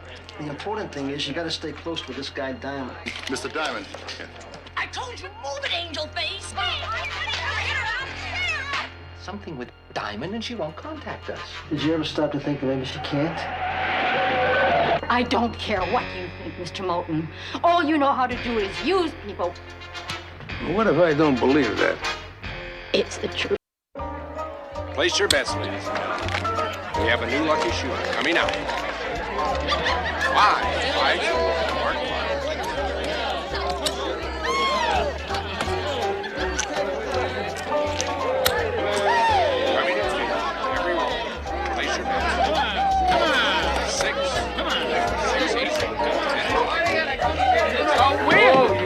7 away. How you doing, pal? You're breaking my friend up. Oh, we gotta have a little luck. Come on, you gotta. Well, we'll see if we can change your luck. Bets, everybody.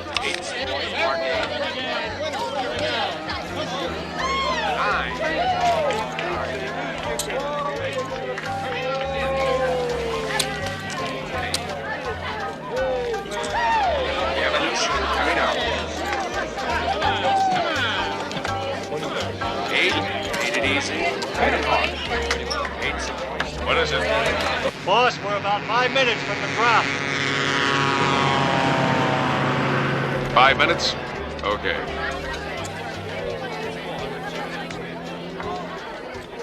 Do me a favor, Lou, will you? Slow it down on the curves. 21. Sorry. Well, what are we gonna do about that? What are we gonna do about Better luck next time. You're still my kind of woman, honey. Way to prove it, honey. E11. Winner, 11. Pay the line. I don't. Let's go over to the The crop's in. Hey, you're really high roller, Henry. Christmas is pretty good, huh? Let me tell you something, kid. They can't do without me. Who's that? Hey, sourpuss. Somebody take you for a bundle? If they did, Karen, I'd send you right in there to get it all back. Excuse me.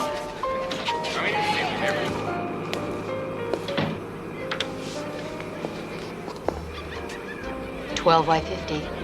$12Y50. Go ahead, 52. Everything's on schedule, 50. I should have enough within an hour. 9.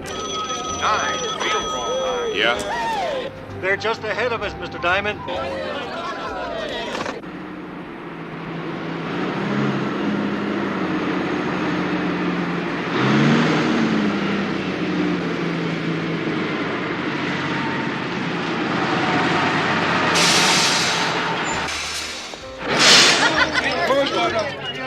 It's just a short stop, ladies and gentlemen. Nothing to be concerned about. Just keep on going. Have a good time. Come on, let him. Oh, I'm good. Henry. All right, that's Boss six. wants to talk to you. There's a car outside. Come on, we just got started. Henry, the boss.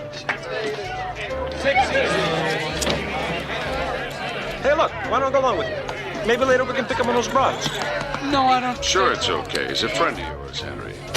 Oh, Come yeah? on, Sammy. Hey, great! Here we go, come on. Let's go.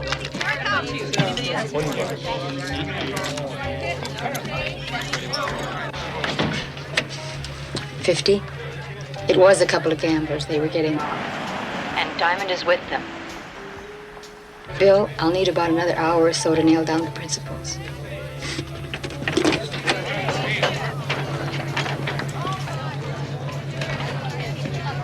Diamond, this is my first night off in 2 weeks. What does he want? Him.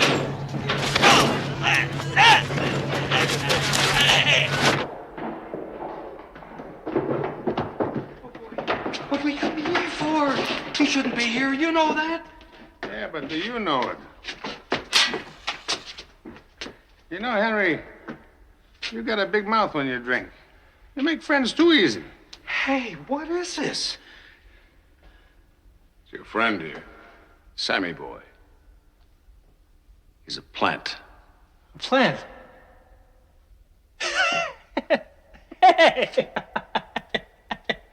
Oh, come on, that's crazy. I'm a friend.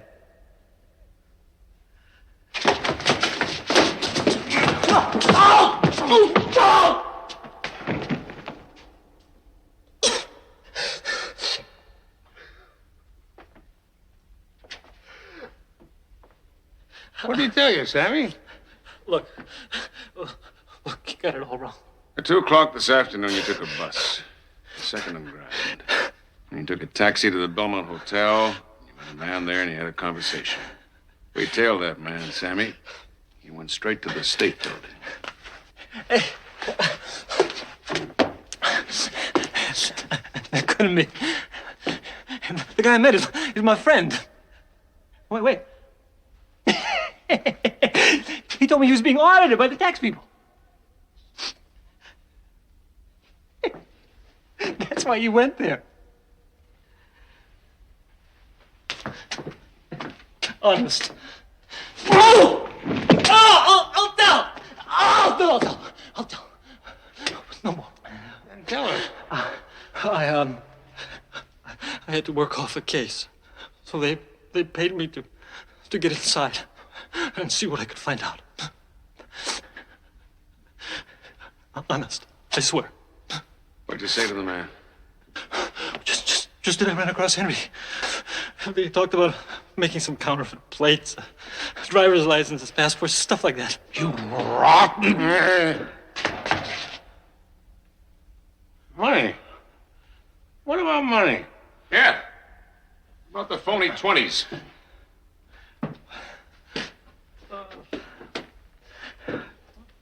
Henry said he was the best. He could make a 20 better than the U.S. Treasury. Henry tell you his second name? I don't know what it is. Everybody call him Henry. The man said it wasn't enough. He said he needed more to find out who he is. Yeah. And then he told you where this place was down here where he does his fancy engraving. No, I didn't. No, he's lying. I didn't tell him anything. Tell him that I didn't tell you anything. You're lying. Tell him that. Sammy, you sang well. Eddie, just to be safe, we move the operation. What about him? Eddie, what about him? You're the junior partner.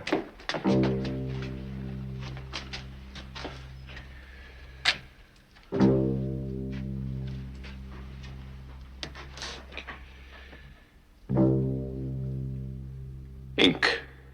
Hank?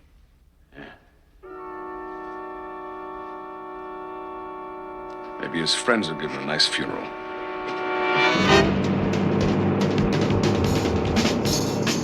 $12 by 50. This is 52.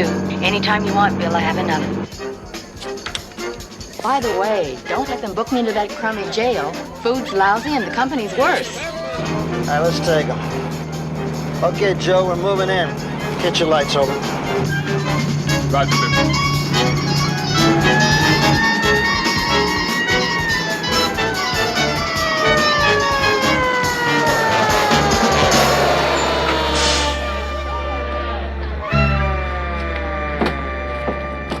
Tap tap on you, buddy, you busted. Open up. Hey, ladies and gentlemen. Nothing to be concerned about. It's just a friendly visit from your local police department. Now, if everybody will just file out, you're all under arrest for gambling. Come on. Let's go. Move along. Let's go. Come on, let's go. Let's move it. We'll return the money. All right, come on. Step along, please. Step along to the rear of the van. Come on, let's go. Okay, buddy.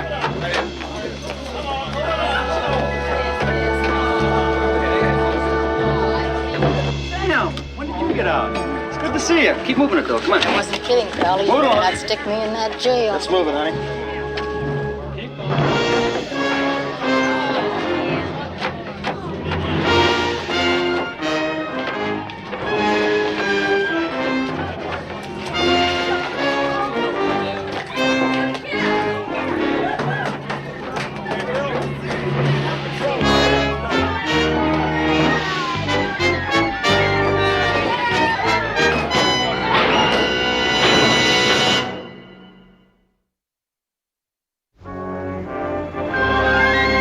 This is serious, Paul. I know. We'll settle it as soon as Crowley gets here. Crowley's here. What's up?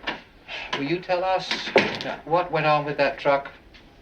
Oh, Sergeant Crowley, Alexander Molson. Alex is in charge of the state organized crime team, Bill. Deputy Attorney General's office. Now, just what is with this Mickey Mouse gambling raid? Well, I'm sorry. I didn't know the department had stopped working organized gambling. For your information, Sergeant, that rolling casino was merely peanuts compared to what we were onto. What's he talking about? Alex had an informant in that casino. The name was Samuel Kaplan. They were working another angle on Diamond Coast trucking. Yeah, and now he has been busted. I mean, they were spooked enough before. But now Kaplan just may be blamed for having burned your raid. Well, it's bad luck. Don't you have anybody else? Well, yes, Sergeant. Sergeant Crowley. Crowley, yes, we do have somebody else. A dispatcher in their garage. She was duped in with a promise of no testimony. This is Sammy Kaplan. I want you to bail him out, and that should give him the proper cover. Well, I'm sorry, I can't help you.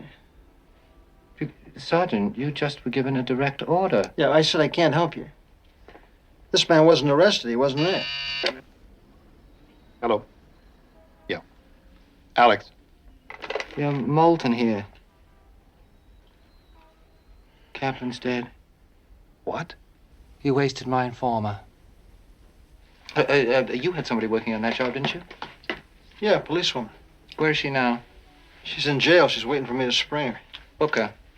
Paul? Book her? I want you to book her right away. With Kaplan dead, I need her. I want her to take Kaplan's place. Her, and I want Crowley and his entire team under my personal command. Yeah. Paul, now wait a minute. My squad's overloaded now. I don't want any part of this guy's I operation. have to call the governor. Booker. Paul! Booker!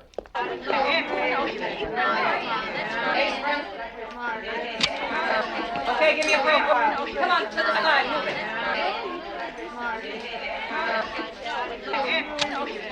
Okay, that's it.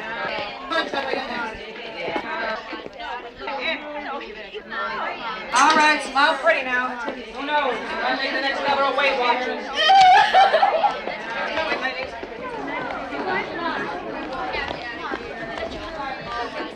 It's all a mistake, you know. And if my husband ever finds it, they won't let my husband know. It'll all be fine. If I call an attorney, they won't have let my husband know. Busy night. No more private rooms, ladies. Come on, move it, in. Will they keep us here long? You know, I don't know. my son's birthday is next Wednesday. Oh, you'll make it. You'll be fine. Hey, now don't you worry, honey. We'll see that no one bothers you. Leave me alone. Hey, I'm only here to protect you. Teresa, what are you doing here? Hey, move it! Cut it out. What are you doing here? I told you, move it, angel face. Hey, I think you're shopping.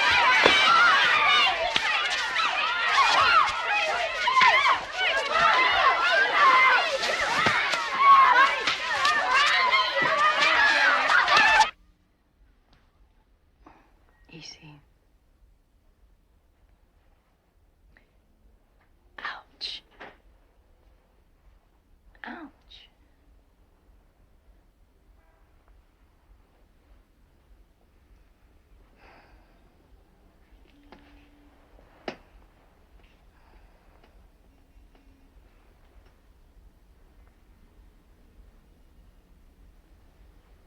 Crowley?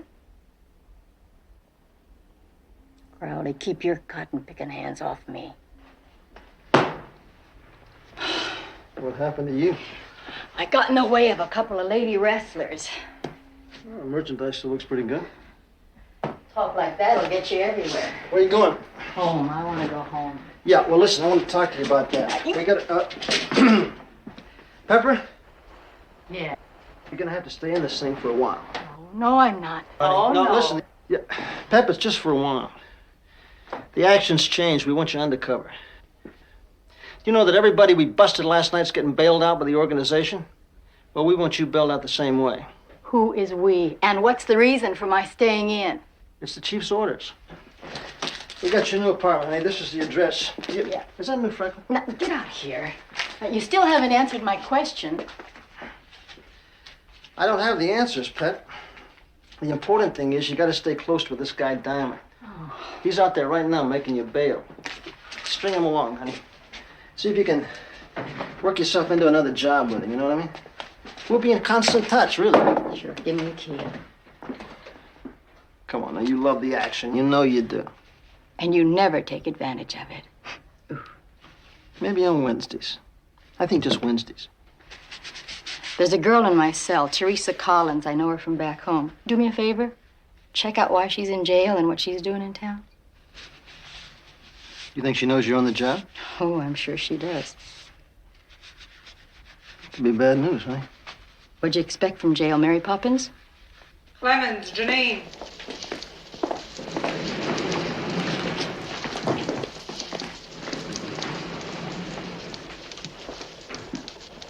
Hi.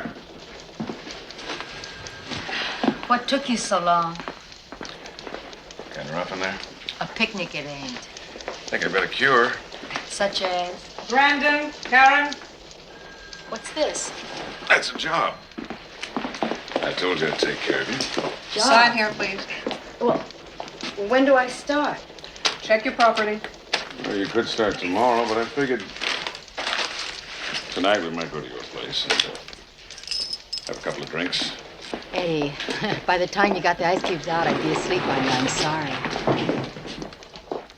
In that case, the job starts now.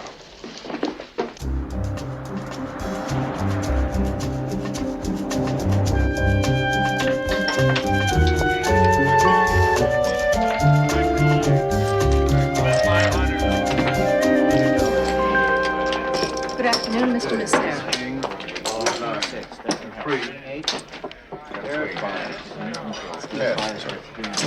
Is he always that happy? Mr. M, got a million things in his mind. Well, I'm sure not one of them. No, you're wrong, Ken. I was very pleased the way you handled that gambling bust. Mr. Diamond.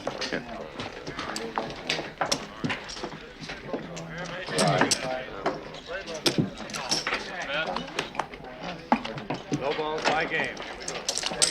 Eddie? Eddie, do you have another casino? These high rollers never heard of a tip, and I'm just not making it here. You're doing better than downstairs. I tell you, Karen, it takes a lot of trust in Mr. M's part just to have you working up here. Okay, so I'm trusted. Have you heard of the high cost of living? I'm not making enough money. That's It'll what I get was better, trying I promise. Okay, Godzilla. Watch the hands. This is the latest picture we have of Messera, the capo. You know, that was just taken by one of our undercover men last week at his birthday party. And here, as you well know, we have the consigliere, Eddie Diamante, alias Eddie Diamond. Now, he was sent out here from the east by the syndicate council as sort of a, an heir apparent. Oh, keep your eye on Messera. He's getting sick, he's getting old. You know, the usual conglomerate M.O. Now, the Coast Trucking got into financial difficulty and the mob loan sharked its way in. 10% is legitimate. The other 90%, however, skims the casino, along with loan sharking, cigarette smuggling, drug shipments, and somewhere counterfeiting. But you have no proof. Well, no, that's what Eddie Kaplan was after. Tell me something, you recognize him? He was in the casino. He got off with Diamond and another man when we made a stop. This other man, was he in his 50s, little chubby, bald? Yeah, who is he? Henry. We're not sure of his last name. We have reason to believe that he could be the engraver. Over $1 million in counterfeit 20s has been pumped into this area in the last 6 months. Uh-oh. Like this one? Henry, my big tipper. Huh? Oh, I tell you, that cinches it. The executive club is just another one of their fronts. You are with the right people. Well, I'm just not sure I want to continue working with your organization, Mr. Moulton. But, Sergeant, you have been ordered to. And maybe get herself killed like Kaplan? But that was unavoidable. Well, this time, how do you plan to avoid it? Paul, by using an intermediary. Somebody who is completely above suspicion, whom you can contact.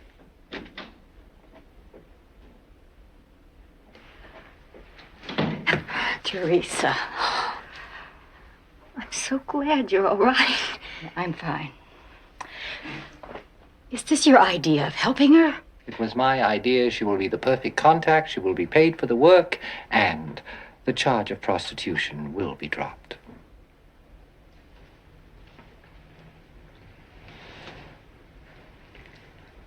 I left home last month. The folks were not real happy about the divorce. I thought I could get a job. Pepper, I needed the money. I just couldn't go back. Why didn't you call me? She will be placed in an apartment near yours, but contact will be made strictly by telephone. No way. Pepper, you gotta have somebody out there. Pepper, Bill. I won't be any trouble. Let me help. Please. I need the money. You're crazy. Could we just have a few minutes alone? I'm sorry. She has to be briefed and located. Perhaps a little later. Pepper?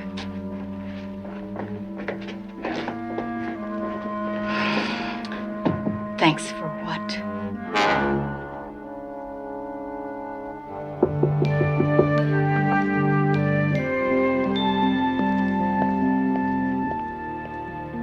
Who is it? Diamond.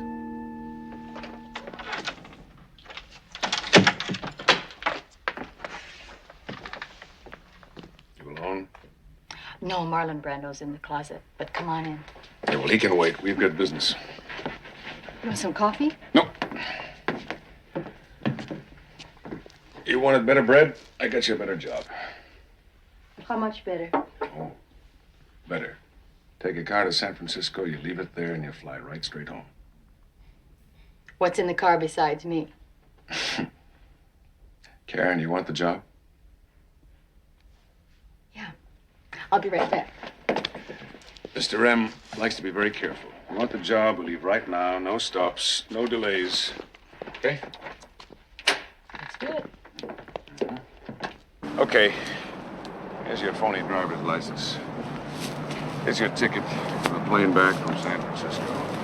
It's your car. Karen, do me a favor. No stops. Anywhere along the way, all right? You get right to San Francisco International, and you come right back home. And don't get too anxious about, I think the word's transporting. Is that the word? Mm-hmm. I won't get curious. Wasn't it curiosity that killed the little old pussycat? Keys. See you when you get back.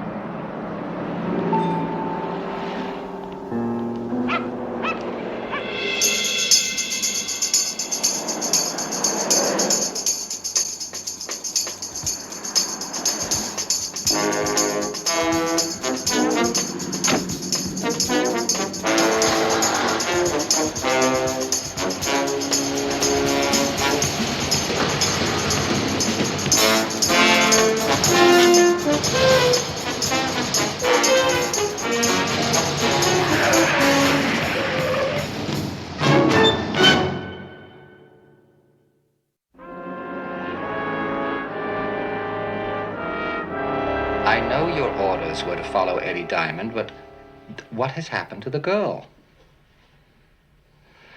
No more excuses. Have you heard from her?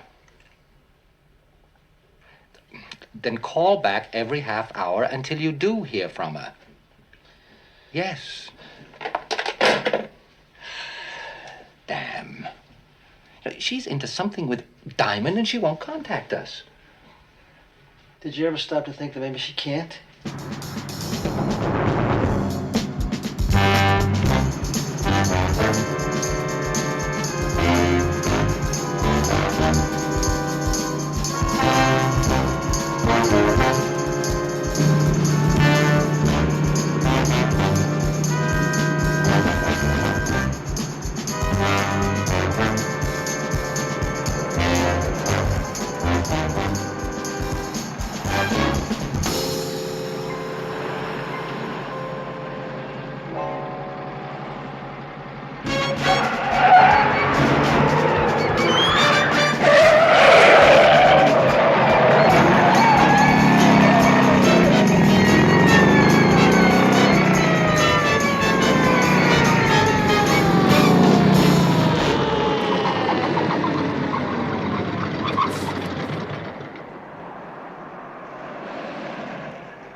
May I please see your license, ma'am? I'm Sergeant Anderson, Special Investigations.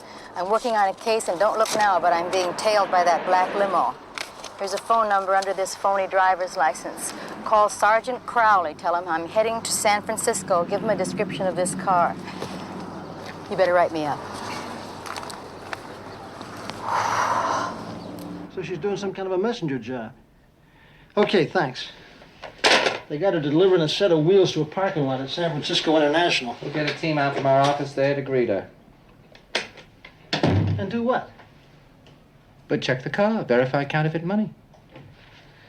Moulton, you come near that car, you're going to burn her and the distributors. Now, until she's out of it, surveillance only, you understand? Okay, surveillance only. Okay.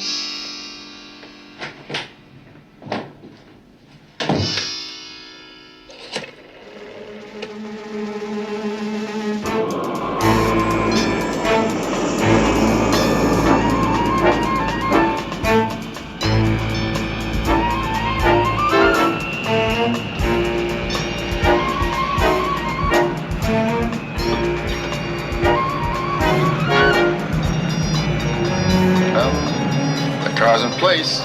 Any hitches? Just one. I don't think there's anything to it, but she got herself pulled over by a traffic cop.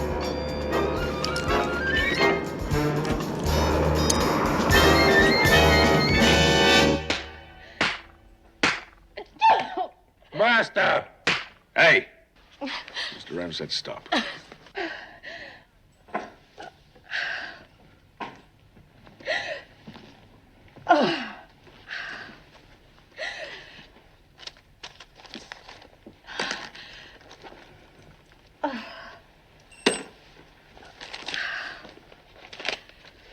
Karen Brennan. That's your name? Yes. That's her name, Eddie? Yeah. Karen, now tell me, this citation. Why'd you get that cop's attention yesterday?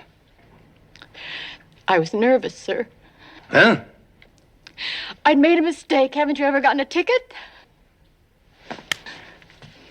What if I don't believe that? It's the truth, I swear. The truth?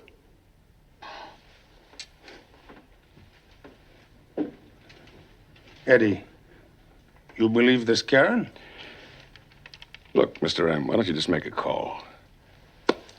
If the pickup man's been busted, that's one thing. We lose the messenger, we lose the load. And if not,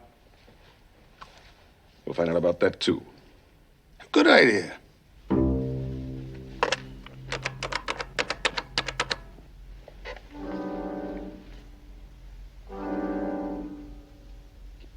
Now give me Vito. How'd the pickup go? Okay. It went smooth.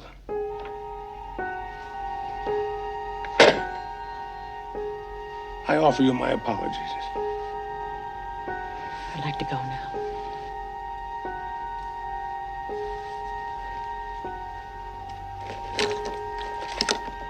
I'll give you a ride home.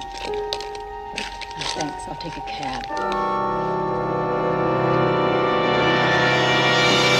I don't care what you think, Mr. Moulton.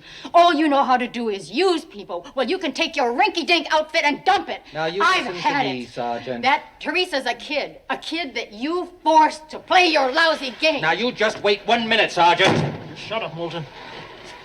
Would you just try for once to do something right?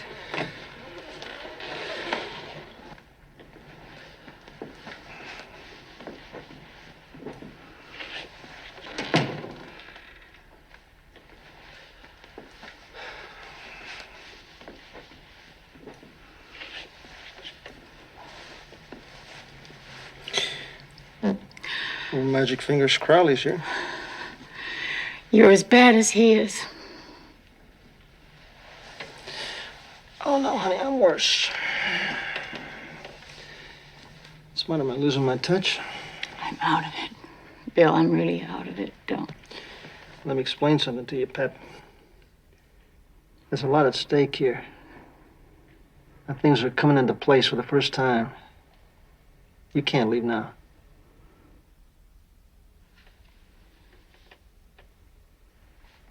You look tired.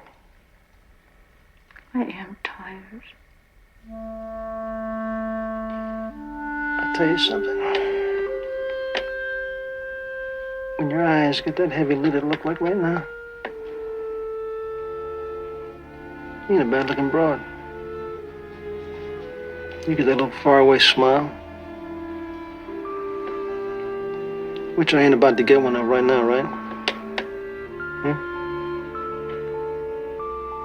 I'll lay one a moment. Just one.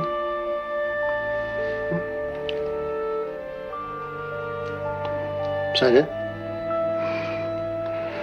Well, I guess that's a start. Let's get some sleep. It's all downhill from now on, honey.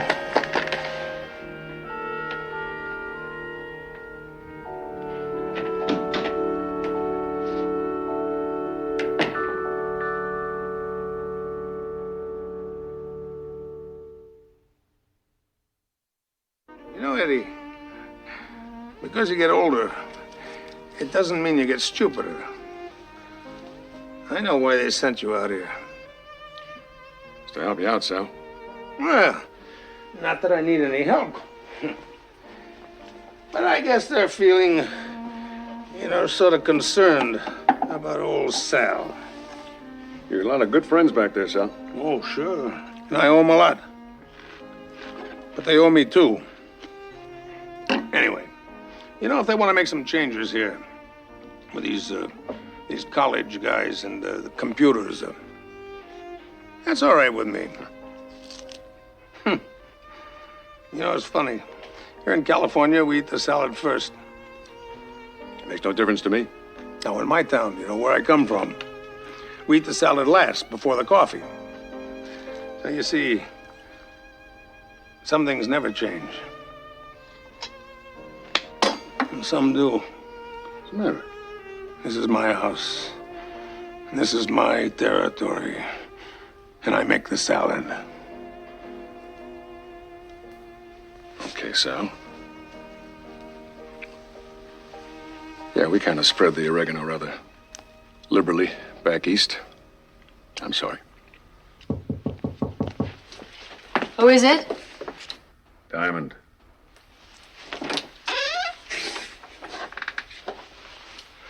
We forgot something yesterday. Oh, what's that? Payment. A job well done.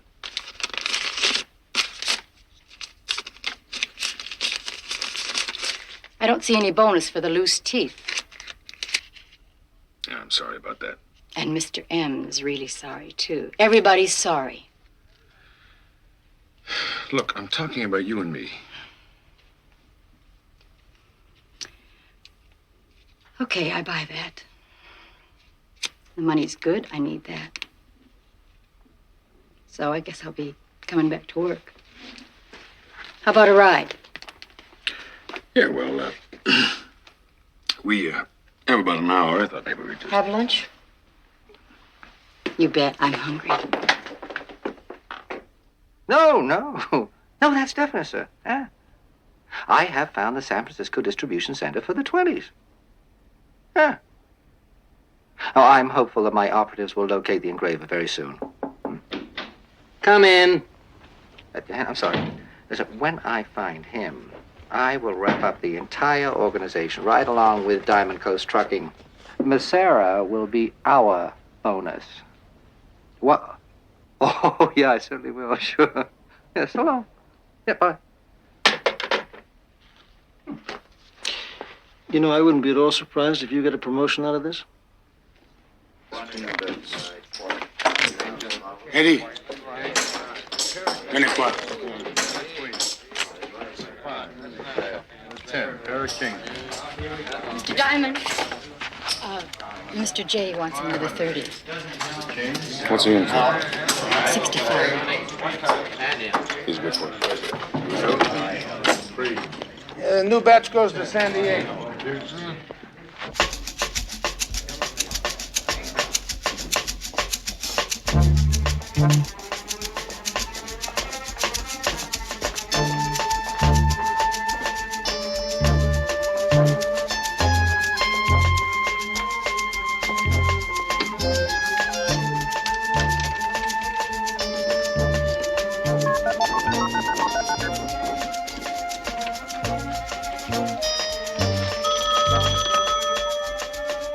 Hello? Teresa, I have a message for Bill. The artist is in the pantry. They're making a delivery to Mr. Velasquez, Diego Velasquez. That's all I know. I'll tell him. Teresa, I have a message for Bill. The artist is in the pantry. They're making a delivery to Mr. Velasquez, Diego Velasquez. That's all I know. I'll tell him.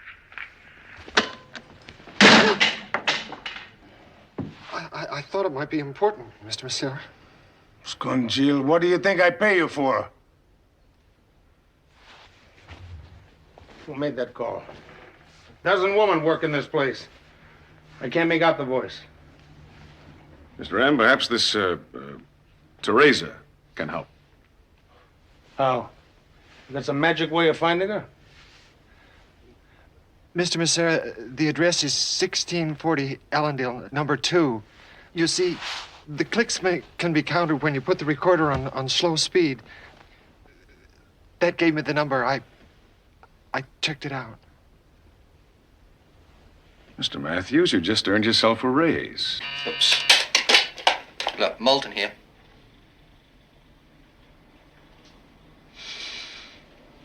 All right. What was that? My man covering the Collins girl. What is his name? I forget.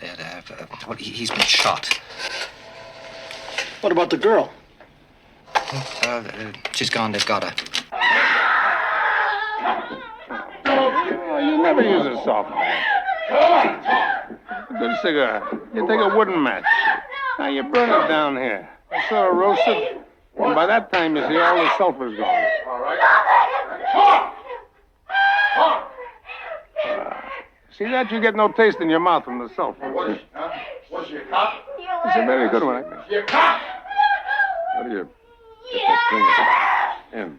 Oh, yeah. What? You mean I bite it off? You bite it off? Yeah, but you see, I got funny thing. I carry this around with me. See that? Yeah. That's like a knife. I can cut your finger off. You don't even feel it. You don't use it? No, I never use it. Gives a funny taste in your mouth. Why do you carry it around? Oh, I keep it because a friend gave it to me. Oh. It's Karen.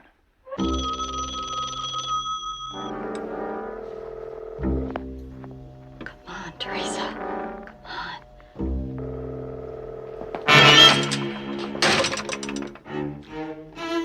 I'm sorry. I really am sorry.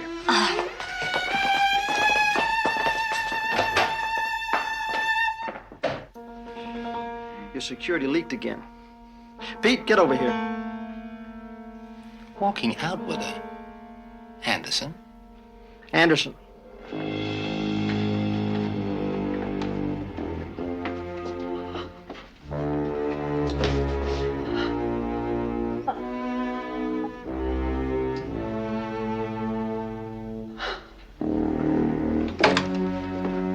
Teresa? Oh.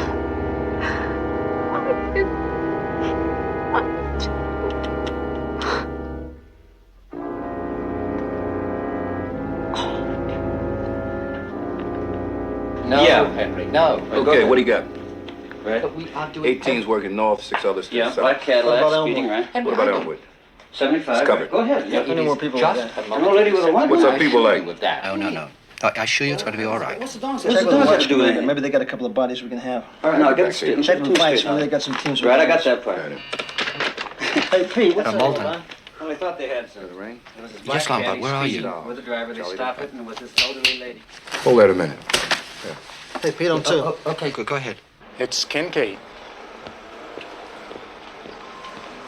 And it looks like he's leaving. In a Diamond Coast 10-ton twin-screw 4x6. Good work. And there's no trip ticket on this one. Lombard, this is 12Y50. Which way's it heading? West, on Wellington. Okay, let's go. Have all units phone in code 2.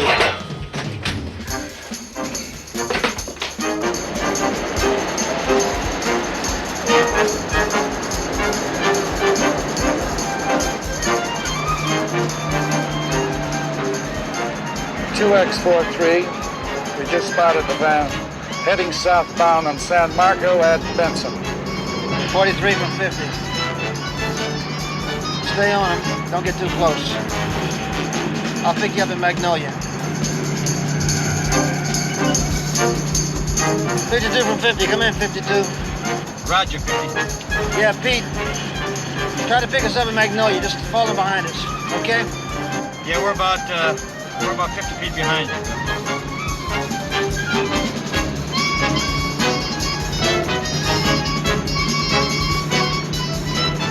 All right, let's go.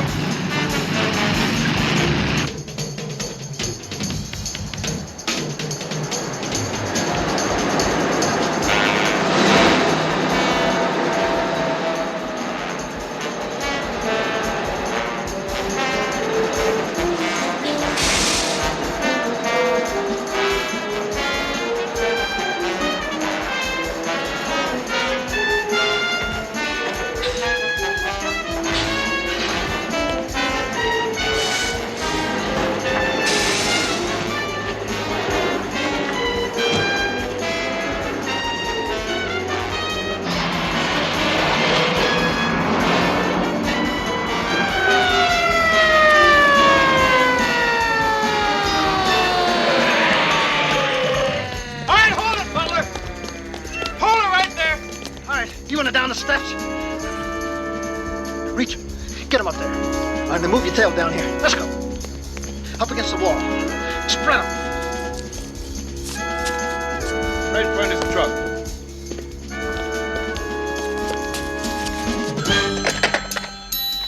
Yeah. Boss, we got visitors at the back gate. Visitors, yeah? The cops, they got the truck. Who are they talking to? Butler. Butler. He's squealing like a stuck pig. I see. Everything all right, sir? Oh, yeah. Yeah. I'm in Chicago. Chicago. Oh, yeah. Yes, Aldo's brother. Aldo's flying down here. He wants to have a little talk with me.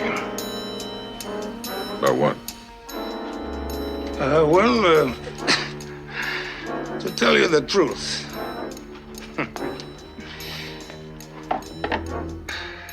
Retirement. Well, after all, I'm not getting any younger.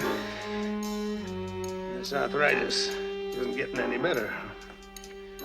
Well, you know, I'm even starting to get mad about little things like, oregano. Maybe they're right. It's time to quit, huh? Well, come on. Look, we drive down to the city, we go out to the airport, and we meet Aldo's plane. Together. Yeah. The old and the new.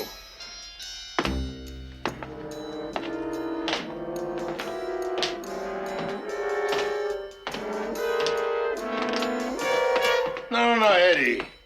Eddie. The king is dead. Long live the king.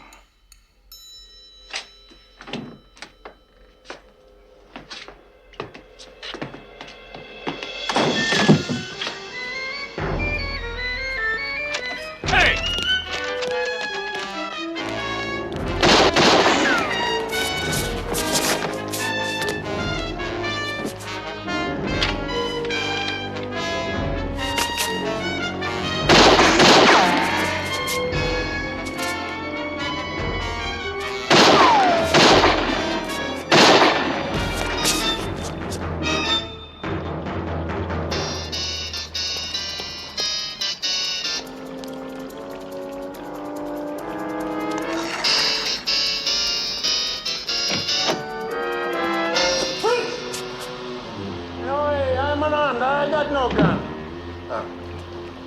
And I know my rights. I want to see a lawyer. Where you holding the women, monsieur? Where you holding the women? They're fine. Nobody's hurt. They're in the basement. I want to see a lawyer.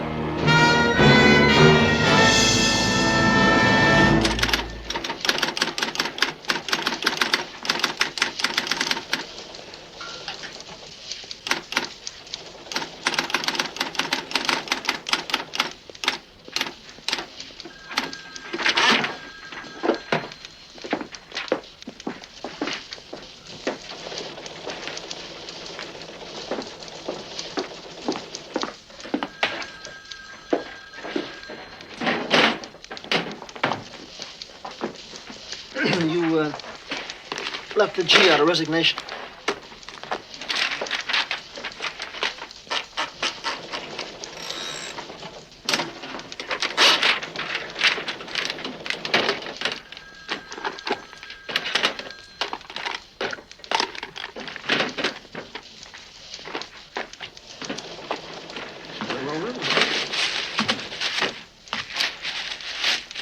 What? You want to sign it?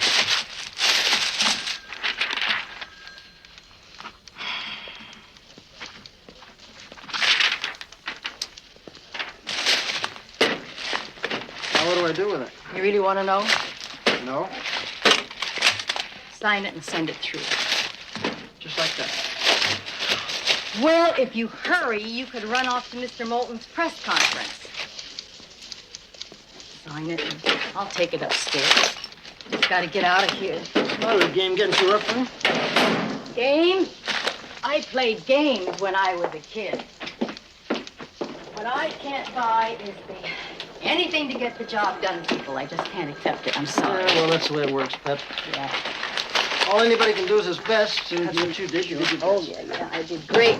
Just great. What about Teresa? Teresa's okay. She'll be all right. Look, you know that if I'd been calling the shots, she wouldn't have been there. But she was there. Okay, she was there. So what do? Curl up in a corner and suck my thumb for the rest of my life? I'm going home. I gotta think. Yeah, well, you want to think over a teriyaki steak? Maybe a couple of Mai Tais, a little fried shrimp. Not necessarily in that order. You really gonna spring? I'll even read your fortune cookie.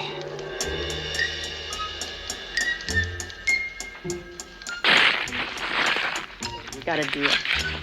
Magic fingers. There. Try that in your sukiyaki. Come on.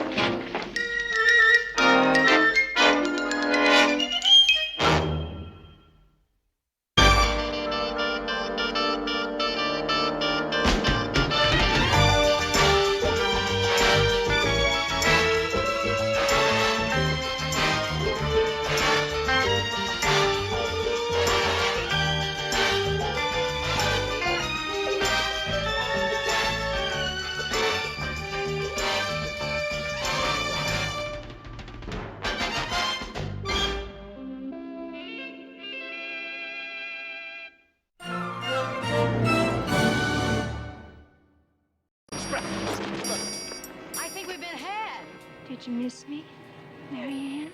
Well, what's your hurry? A baby is missing. Buy her back? What do you mean? You mean you bought Heather from her? She kidnapped her own baby. There's nobody gonna take my baby away from me! There she is. They ain't never gonna catch us, honey. Back off so she can slow down.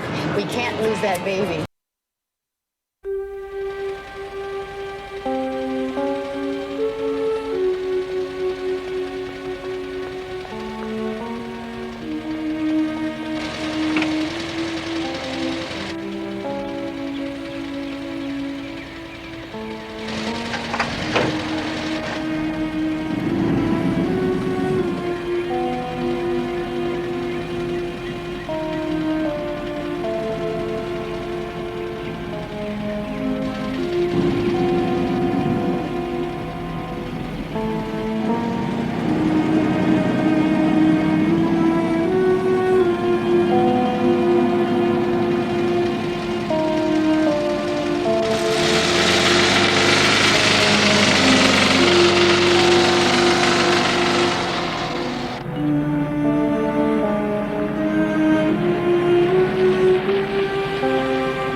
Well, now, what'd you say? Do you like that one, Heather? Oops. Which one will it be? The blue one or the yellow one? Blue's prettiest. Do you think so? Not me. It's your baby. See how she loves that blue one?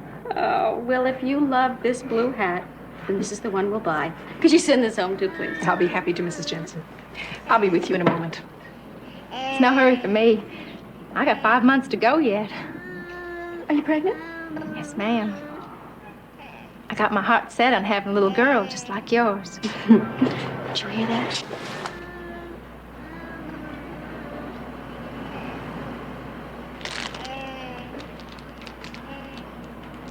Something like this should be safe, huh?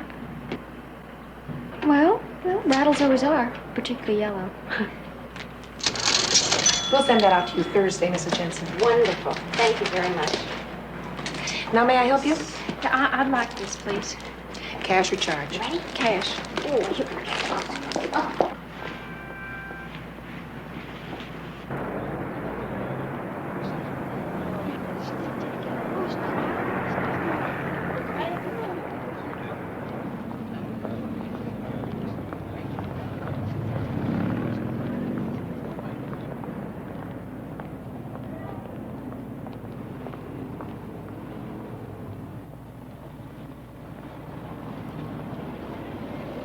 This was made for you, Mrs. Jensen. Your color, the style, these flowing lines. I don't know. Why don't you try it on? Put you down here. You're such a big girl. Hi. Oh, hi. I bought the yellow rattle. Oh, that's nice. What do you think of this? Oh, well, that's about the prettiest dress I ever saw. Oh. On your figure, Mrs. Jensen? Why did you try it on? I don't know. I like it, but,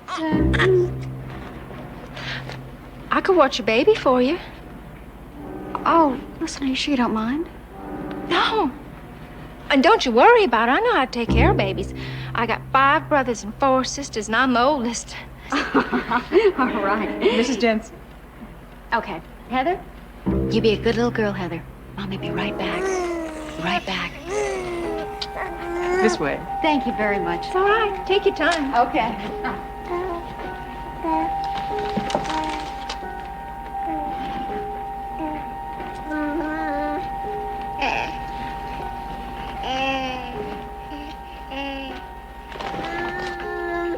Did you miss me, Marianne? 1, 2, 3, 4, 5, 6, 7, 8, 9, 10. Stretch it out, heads up, back straight. Good, good. Stretch it out, stretch it out. Good. Keep stretching it out. Okay. What we're really working up to is we're going to be working up to this exercise.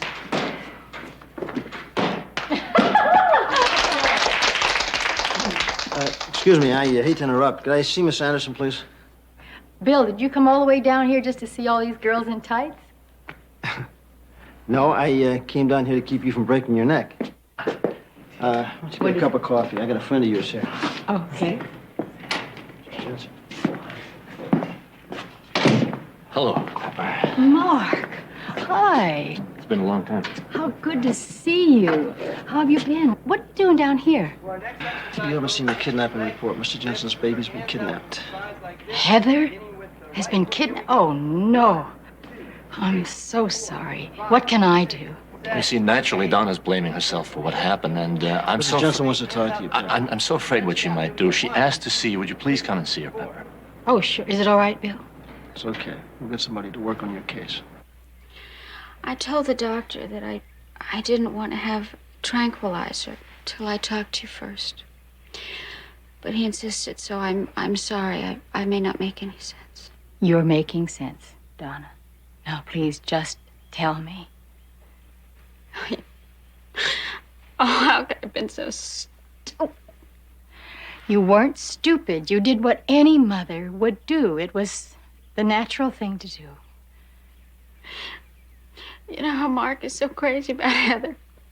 How he loves Come on, Donna, please. She's Come on. gone. Come on. It's all my fault.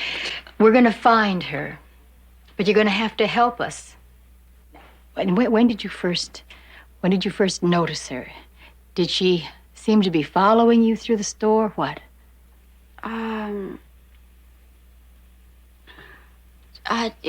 This may sound silly. And maybe, I'm sorry, I'm so tired. Come on, Donna, stay with me. But this morning, when I left the house,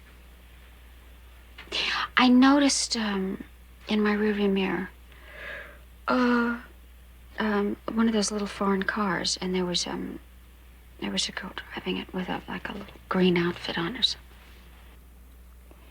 You mean she followed you all the way from here to the store? I don't know. I'm sorry. I'm so tired. Oh. Oh.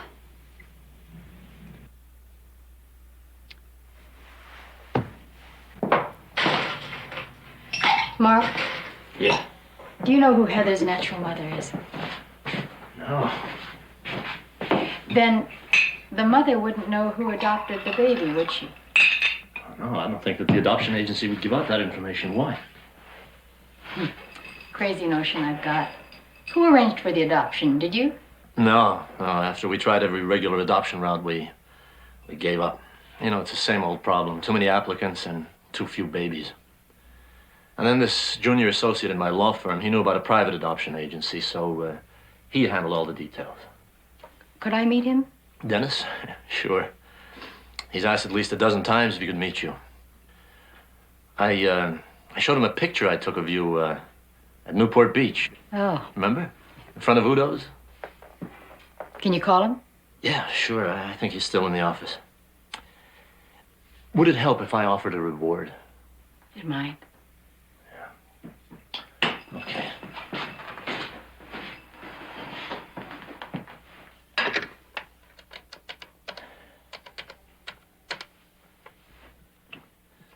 Hello, Cindy. Is Dennis there? Yeah, I'll hold. You know, what worries me is how they're treating Heather.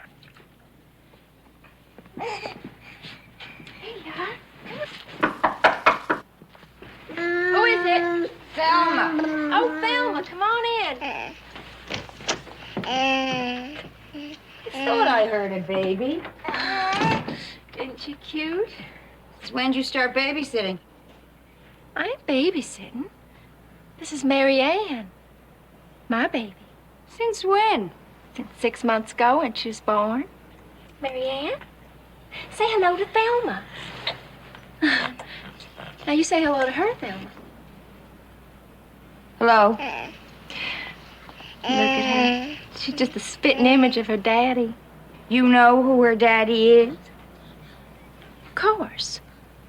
Scott, my husband. You married? Well, of course. How could I have a baby if I wasn't married? Don't make me answer that in front of the kid, huh? This, husband of yours, where is he? He's in the Navy.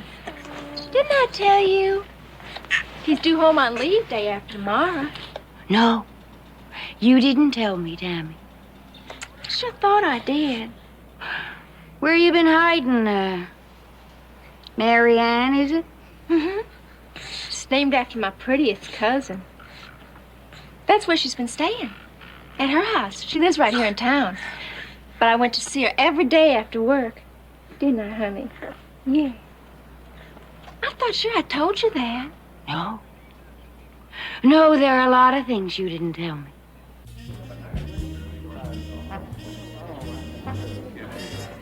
Sergeant Anderson? Oh, yes. Hello. Come with me. I suppose Mark told you. He caught me just as I was leaving the office. Yes, it did. Hope you don't mind meeting me here. No, it's all right. I figured whatever you wanted couldn't wait until the morning. Am I right? You care for something? No, thank you very Nothing, much. thank you. You and Mark were a thing at one time. Isn't that right? Dennis, this is not a social call. I need some information about Heather's adoption, and I need it fast. Yeah. What's the terrible thing about the kidnapping?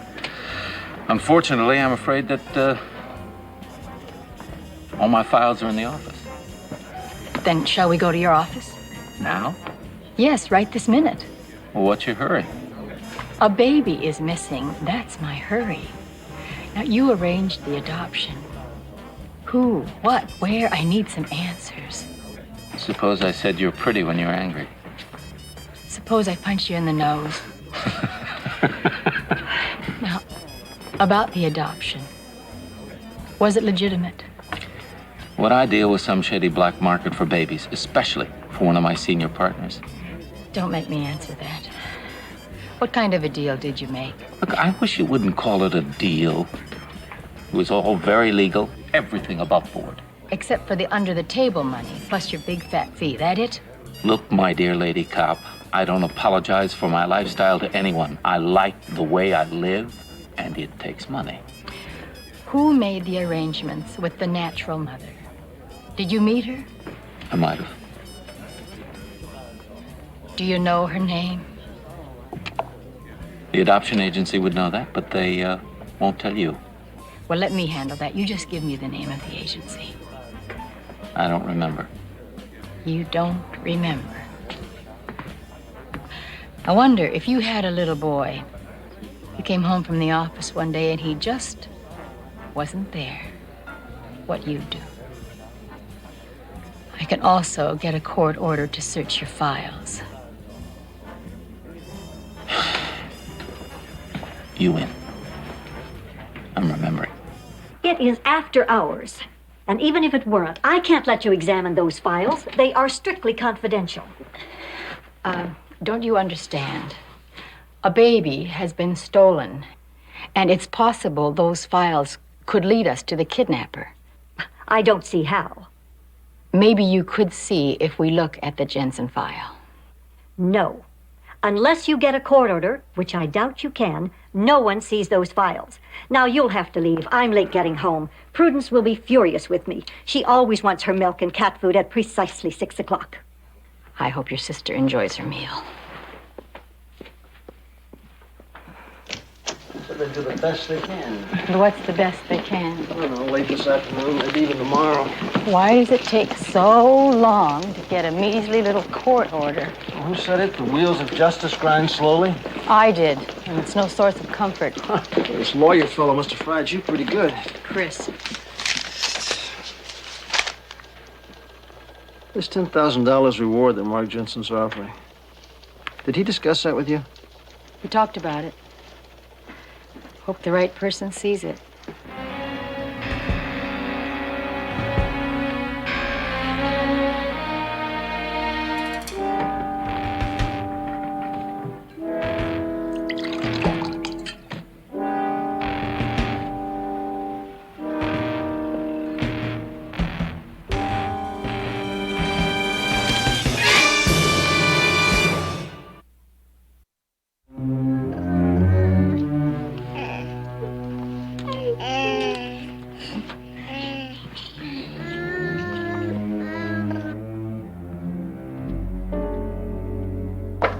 Who is it? Thelma. Oh, hi, Thelma. Come on in. I will. I just got finished changing her. I'm going to feed her again.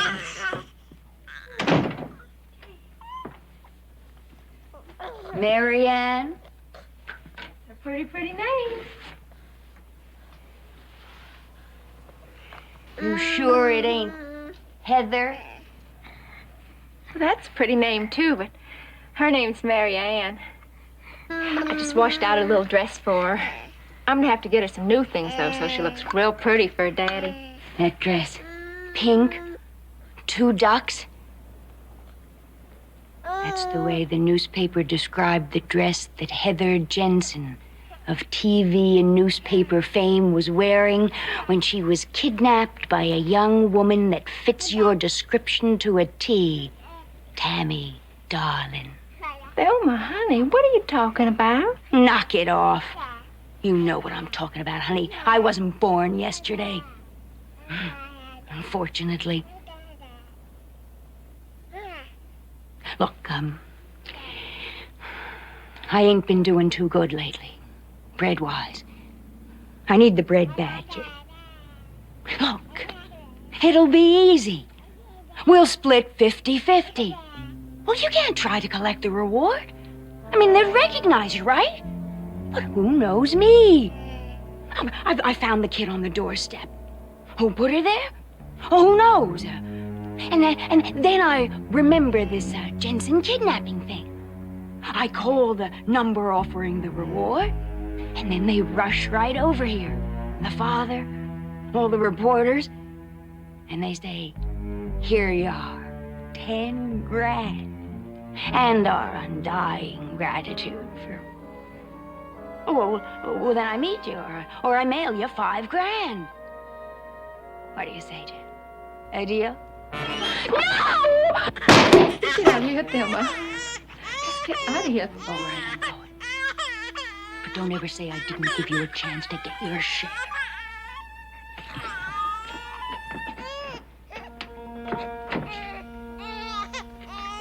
You're gonna be sorry, kid.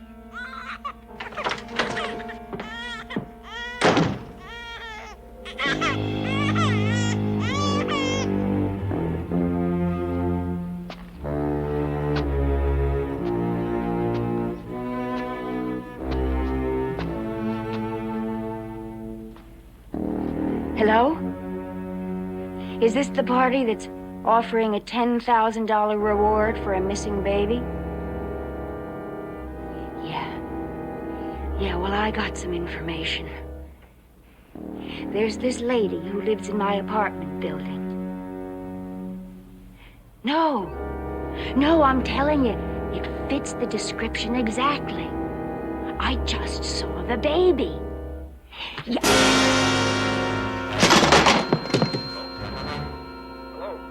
She's my baby.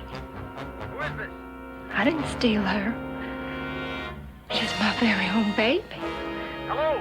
Thelma was calling about a kidnapped baby, one in the newspapers. She was talking to the baby's father at the time. She never mentioned it. I mean, you don't know where she could have seen this baby, do you? You know, funny thing, I thought I heard a baby crying the other night, and I said, no, it's got to be Mrs. McCreary's cats next door. She keeps cats, 6 of them. But first you thought it was a baby, right? Yeah, that's right. Could the sound have come from this apartment? You know, it's a crazy thing, but I thought it came from Thelma's room. I mean, crazy. She entertains a lot of men in her apartment, not any babies that I know about.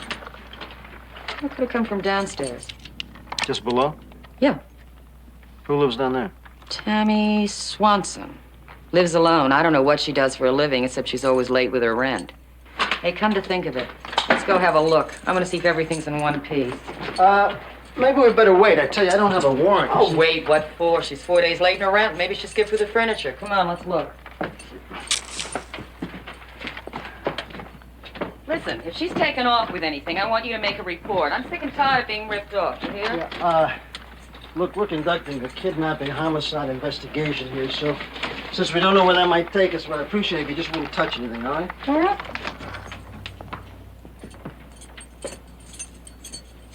Sure looks like she's moved. Didn't even give notice. Don't touch it, okay? Just leave it there. You know, she shouldn't have done that. I mean, she should have given notice. Yeah. Don't touch the towels. Just don't touch anything, okay? Okay. Hey, what's this? Whatever it is, lady, don't touch it, all right? My name's Tammy. T-A-M-E-E. My mother never could buy the letter Y. That's because when she was a little girl, there's this little boy next door who kept shooting her all the time with a slingshot. See what she means. Oh, I'm Jim Magruder. Hi, Jim. This is my wife, Ann. Hi. And this is Jennifer. I wish we could help you find a cheap apartment, but in this neighborhood, no such thing. Really? There's nothing? Especially with a child. Don't we know? I'm so tired. I've been driving for days trying to get here before my husband's ship gets in. It's due in tomorrow. Jim, what about the sofa in the living room? Sure. Stay with us tonight. You mean it? If you don't mind the sofa the Salvation Army rejected, you're welcome. I wouldn't mind no hay stack in a barn. Fact is, on the way up here, I was looking for an oak barn to stay in. Doesn't seem to be too many out this way. It's all very legal. I recognize a court order when I see one. Not that I agree with it, but I obey the law. Frankly, I don't consider my files any business of the police, especially a police woman.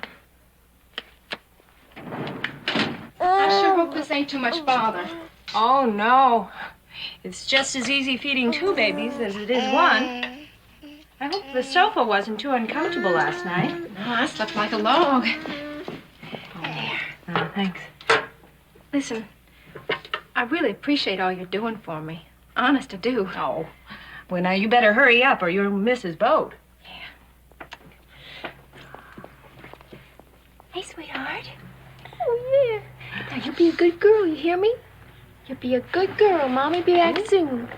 Bye. I won't be too long. You take your time. Yeah. Captain, I appreciate your problem. Look, I'd just like you to appreciate my problem. You see, man, it's virtually impossible to surround a warehouse with 2 men. Uh-huh. Yeah, thank you. You won't believe that conversation. I believe anything. Listen, I think I have a lead on the Jensen case. A girl named Tammy Swanson. Spelled T-A-M-E-E, right? I just pulled her police record 2 minutes ago, Tammy Swanson. Right now, it looks like she's the one who stabbed the woman trying to call Mark Jensen about the reward. Her fingerprints were all over the scissors and a can of talcum powder I had to wrestle from the hands of a very nosy landlady. I was right. She kidnapped her own baby.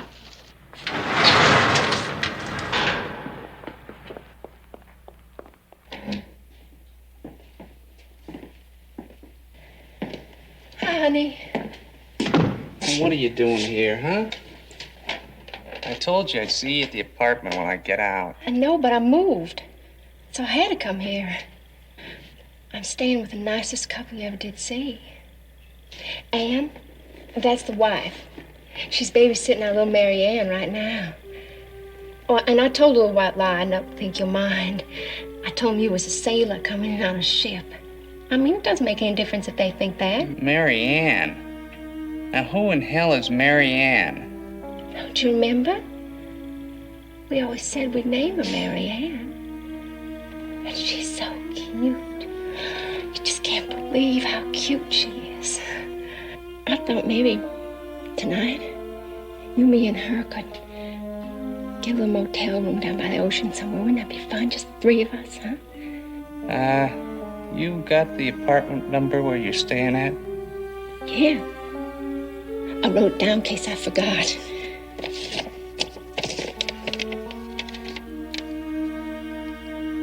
You see that? Yeah. Yeah, I got it.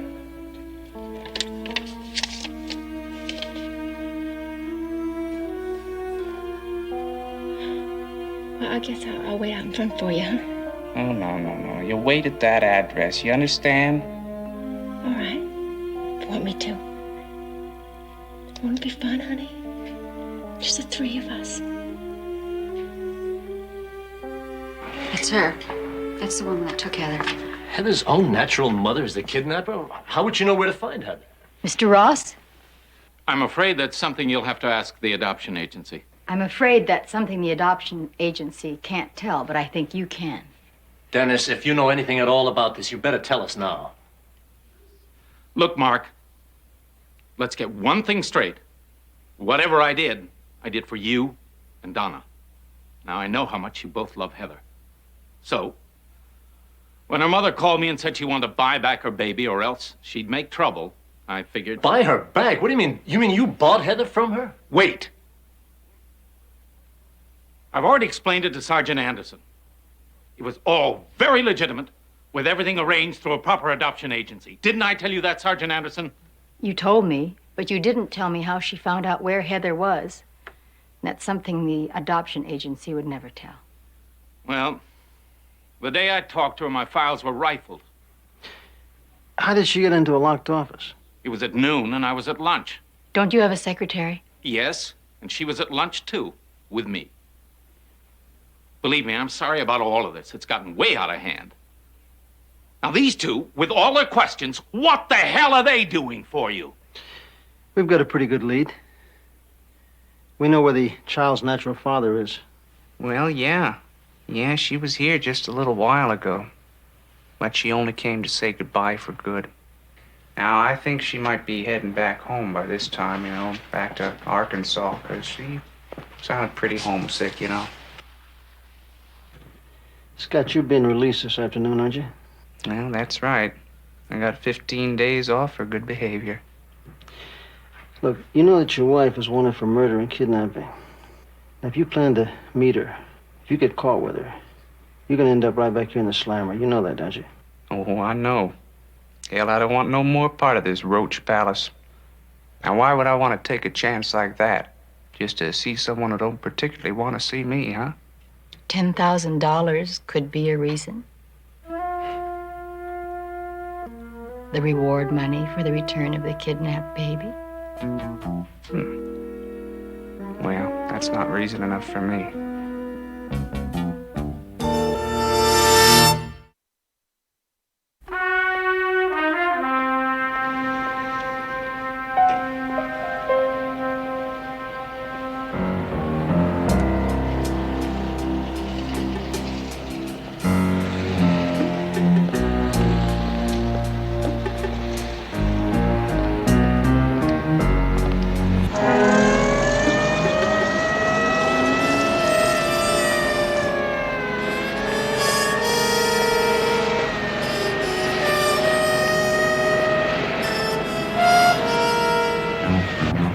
Took a cab, number 1643.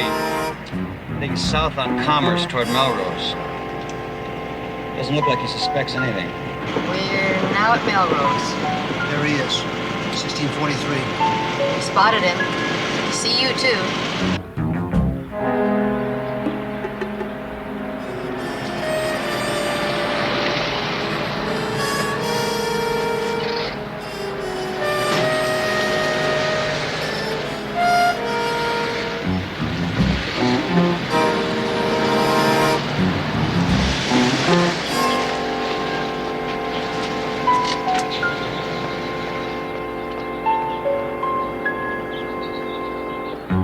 Suspect entering apartment building at Vermont and Avon. Looks like about a 6-unit building. You want me to get out of the car and check out the building on foot? No. No, he could figure we're tailing him.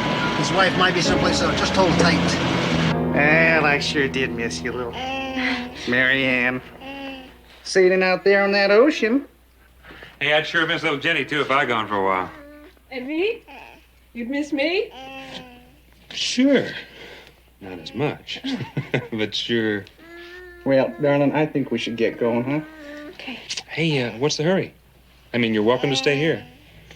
If two can sleep as neatly as one. Oh, actually, we was kind of thinking maybe we'd get a little motel room down by the ocean tonight, you know? But won't you have a little wine and cheese before you leave? Okay. Yeah, I think she's wet or worse. Oh, I'll change her. Come on, honey. Honey, I'm just so happy. Yeah, honey. Now go change her, huh?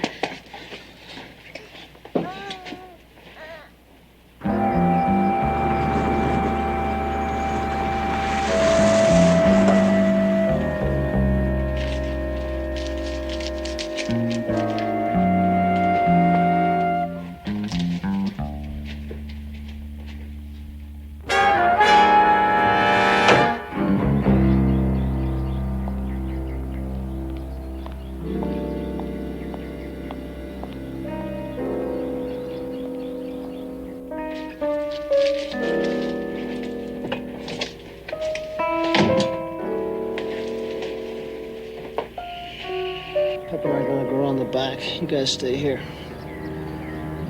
Car over in the garage got Arkansas plates. It's gotta be their car, right? You don't want us to move in, huh? No, not till we're sure she's up there. She and the baby. That's what we're interested in. Mostly the baby.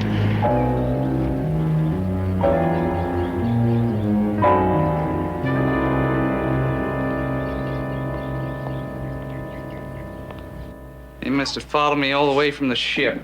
And parked out front there across the street. Now, don't let them see you. They're probably just waiting for someone to peek out, figuring that's the apartment I'll be in.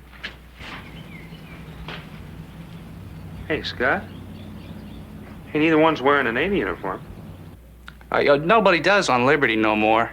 That one guy's a warrant officer. He's a real tough dude. He won't do anything drastic, will he? To the children, I mean.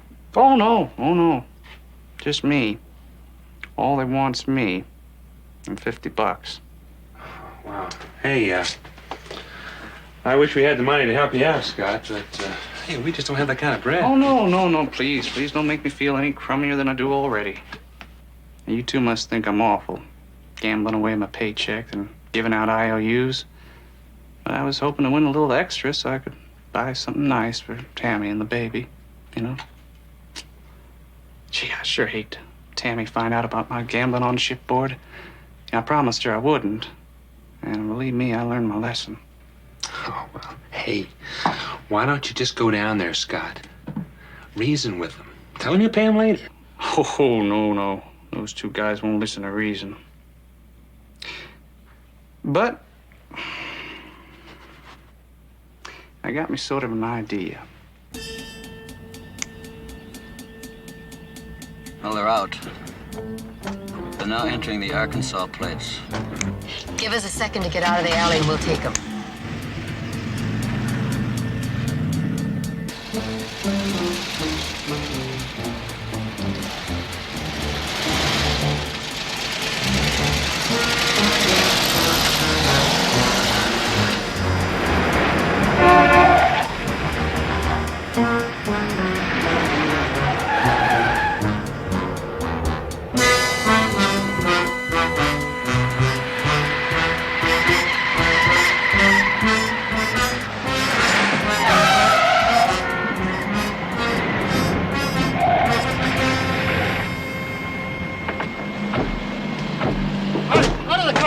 Police, freeze! Out! Who the hell are you? Who the hell is... I think we've been had. Hello? Uh-huh. Look, wait a minute. Before there's any more discussion, can you positively identify the baby? Describe anything unusual about her? Look, I've had so many... Another crank call.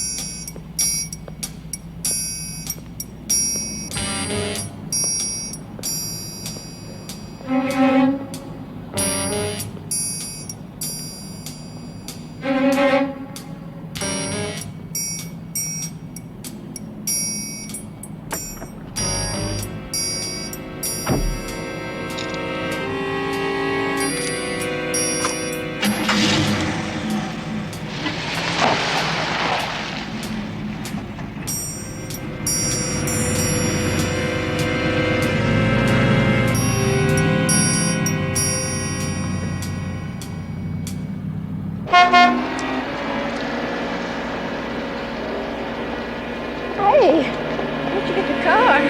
Come on, we ain't got all day.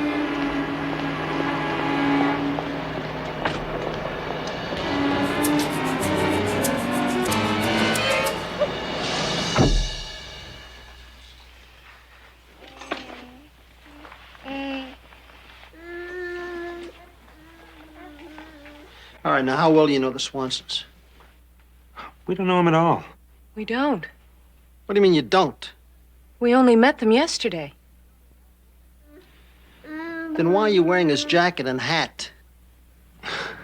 He just got out of the Navy. Want to give him a break. He just got out of prison.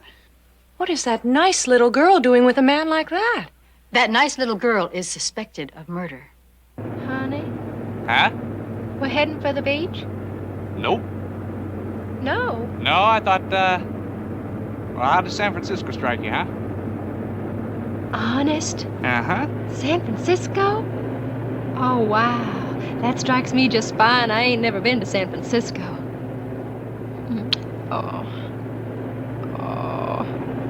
Look at her, honey. Ain't she just so pretty? Yeah. But is she, Is she what? well, perfect, you know? I mean, has she got 6 toes, huh? She got an extra eye in her belly there, huh? Of Anything course like that? not, huh? silly Willie. She's about the most perfect baby that ever was. Yeah. Aren't you, honey? You're perfect. Birthmark, maybe? Well, if you want to count that little angel kiss on her shoulder. Oh. She was kissed by a sweet little angel. Where? Right here. See? Uh-huh. Yes. Birthmark, right shoulder, and remember, 15 grand. Yes. Now look, I'll do anything you say. Just tell me. Be at the phone booth, corner Ridgeway and Country Terrace. Yes. And remember what I said, huh? If I spot a cop anywhere near, you never see the baby again.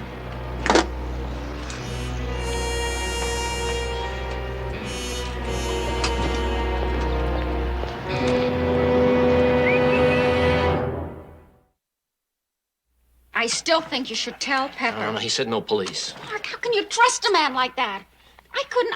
Anyone that would take a reward for their own child. Look, Pepper warned me that it might happen. Well, this then way. call her and tell her. I said no! Honey, please, look. All we want is Heather right. And we don't want to do anything to jeopardize her return here. Her safe return. All right, then I'm going with you. No, please, stay here, all right? No, I want to go. I want to take care of her. Let me just go get my coat. Roger. What else did she touch? Do you have any idea at all? Code 2 to call the Jensen house. Did she come near the glass table? Did you ever touch that? What about the stereo? Look, Donna, it's me, Pepper. Yeah? He said no police. We're taking the money to him now. No, I don't know where. Mark's leaving. It's going down now.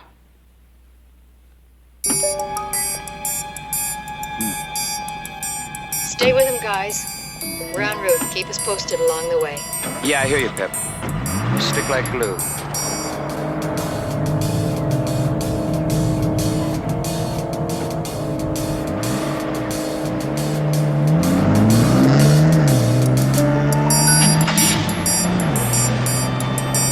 Let's take the freeway, Bill, huh? It's faster. Yeah, I can get another left down here. Okay.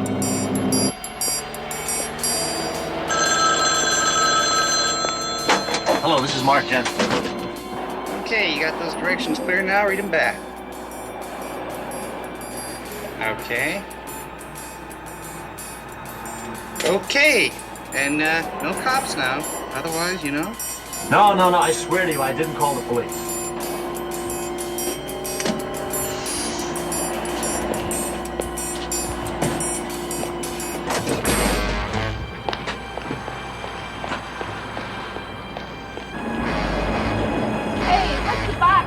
It's our nest egg.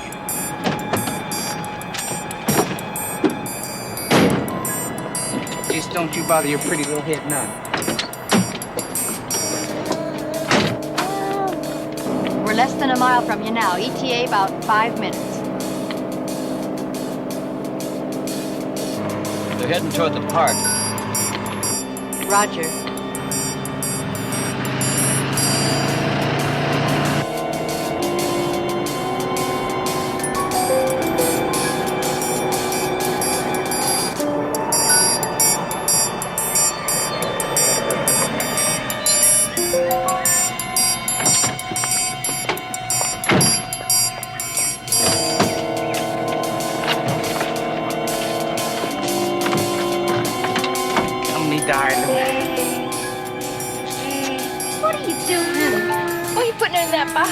Hey, look, now, didn't you say you wanted to live exactly like we did before?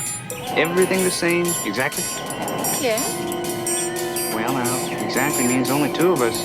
No baby, just you and me. You're crazy. You can't leave her out here alone. You're fun of me, ain't you? She won't be alone for long. Somebody's gonna pick her up. Somebody with $15,000 just for you and me so we can be free to do anything we want to. Without no baby to hold us back. You want to go back home? Okay, we'll go back. With 15 grand at the kicker. Man, oh man, how you can lord it over all those people back there, huh? And that Beatrice May Jesse, you remember? Nobody's gonna take my baby away from me! Not even you! Nobody! Never!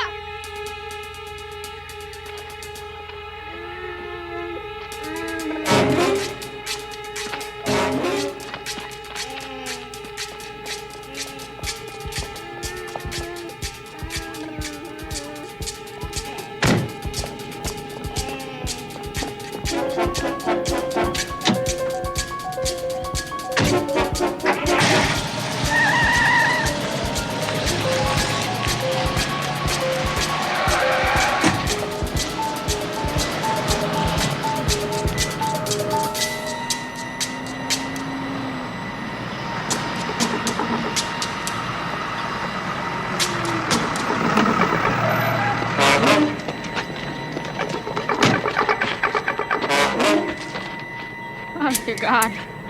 Oh! Oh!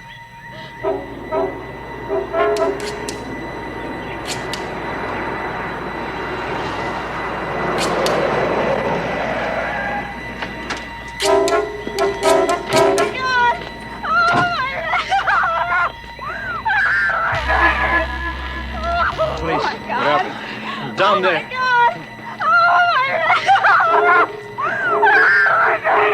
Listen, the girl must have Heather.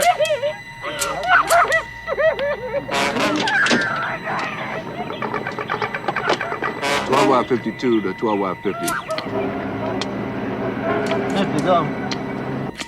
Hey, Bill, we're at the spot of delivery. Scott Swanson's at the bottom of the hill dead. And the baby's gone. Evidently, Tammy split with him. By the way, we passed a green station wagon with a single female blonde in it. You better turn around and check her out. Okay. Roger.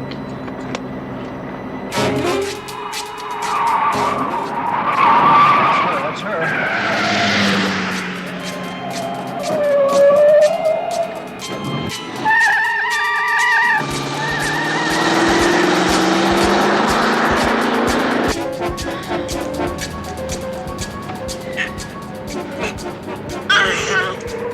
You'll be all right now.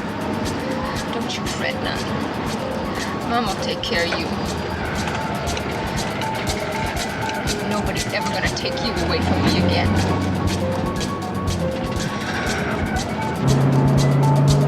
There she is.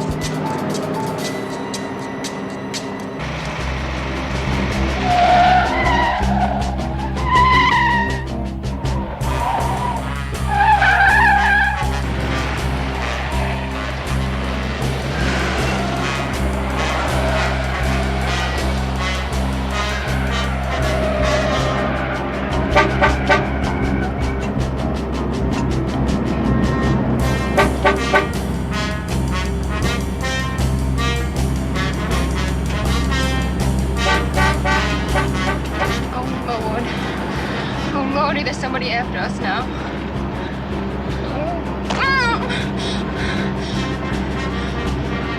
Well, they ain't never gonna catch us. They ain't never gonna catch us.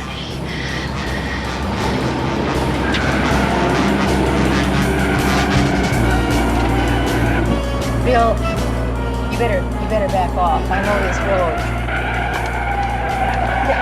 Back off so she can slow down, or else she's gonna go right over one of these edges. Come on. I hate to lose her. I don't want to lose her. I know, but we can't lose that baby.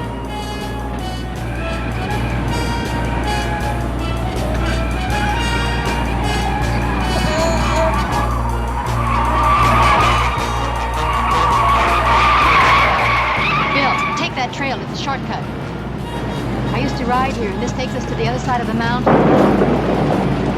We can cut her off. I think so.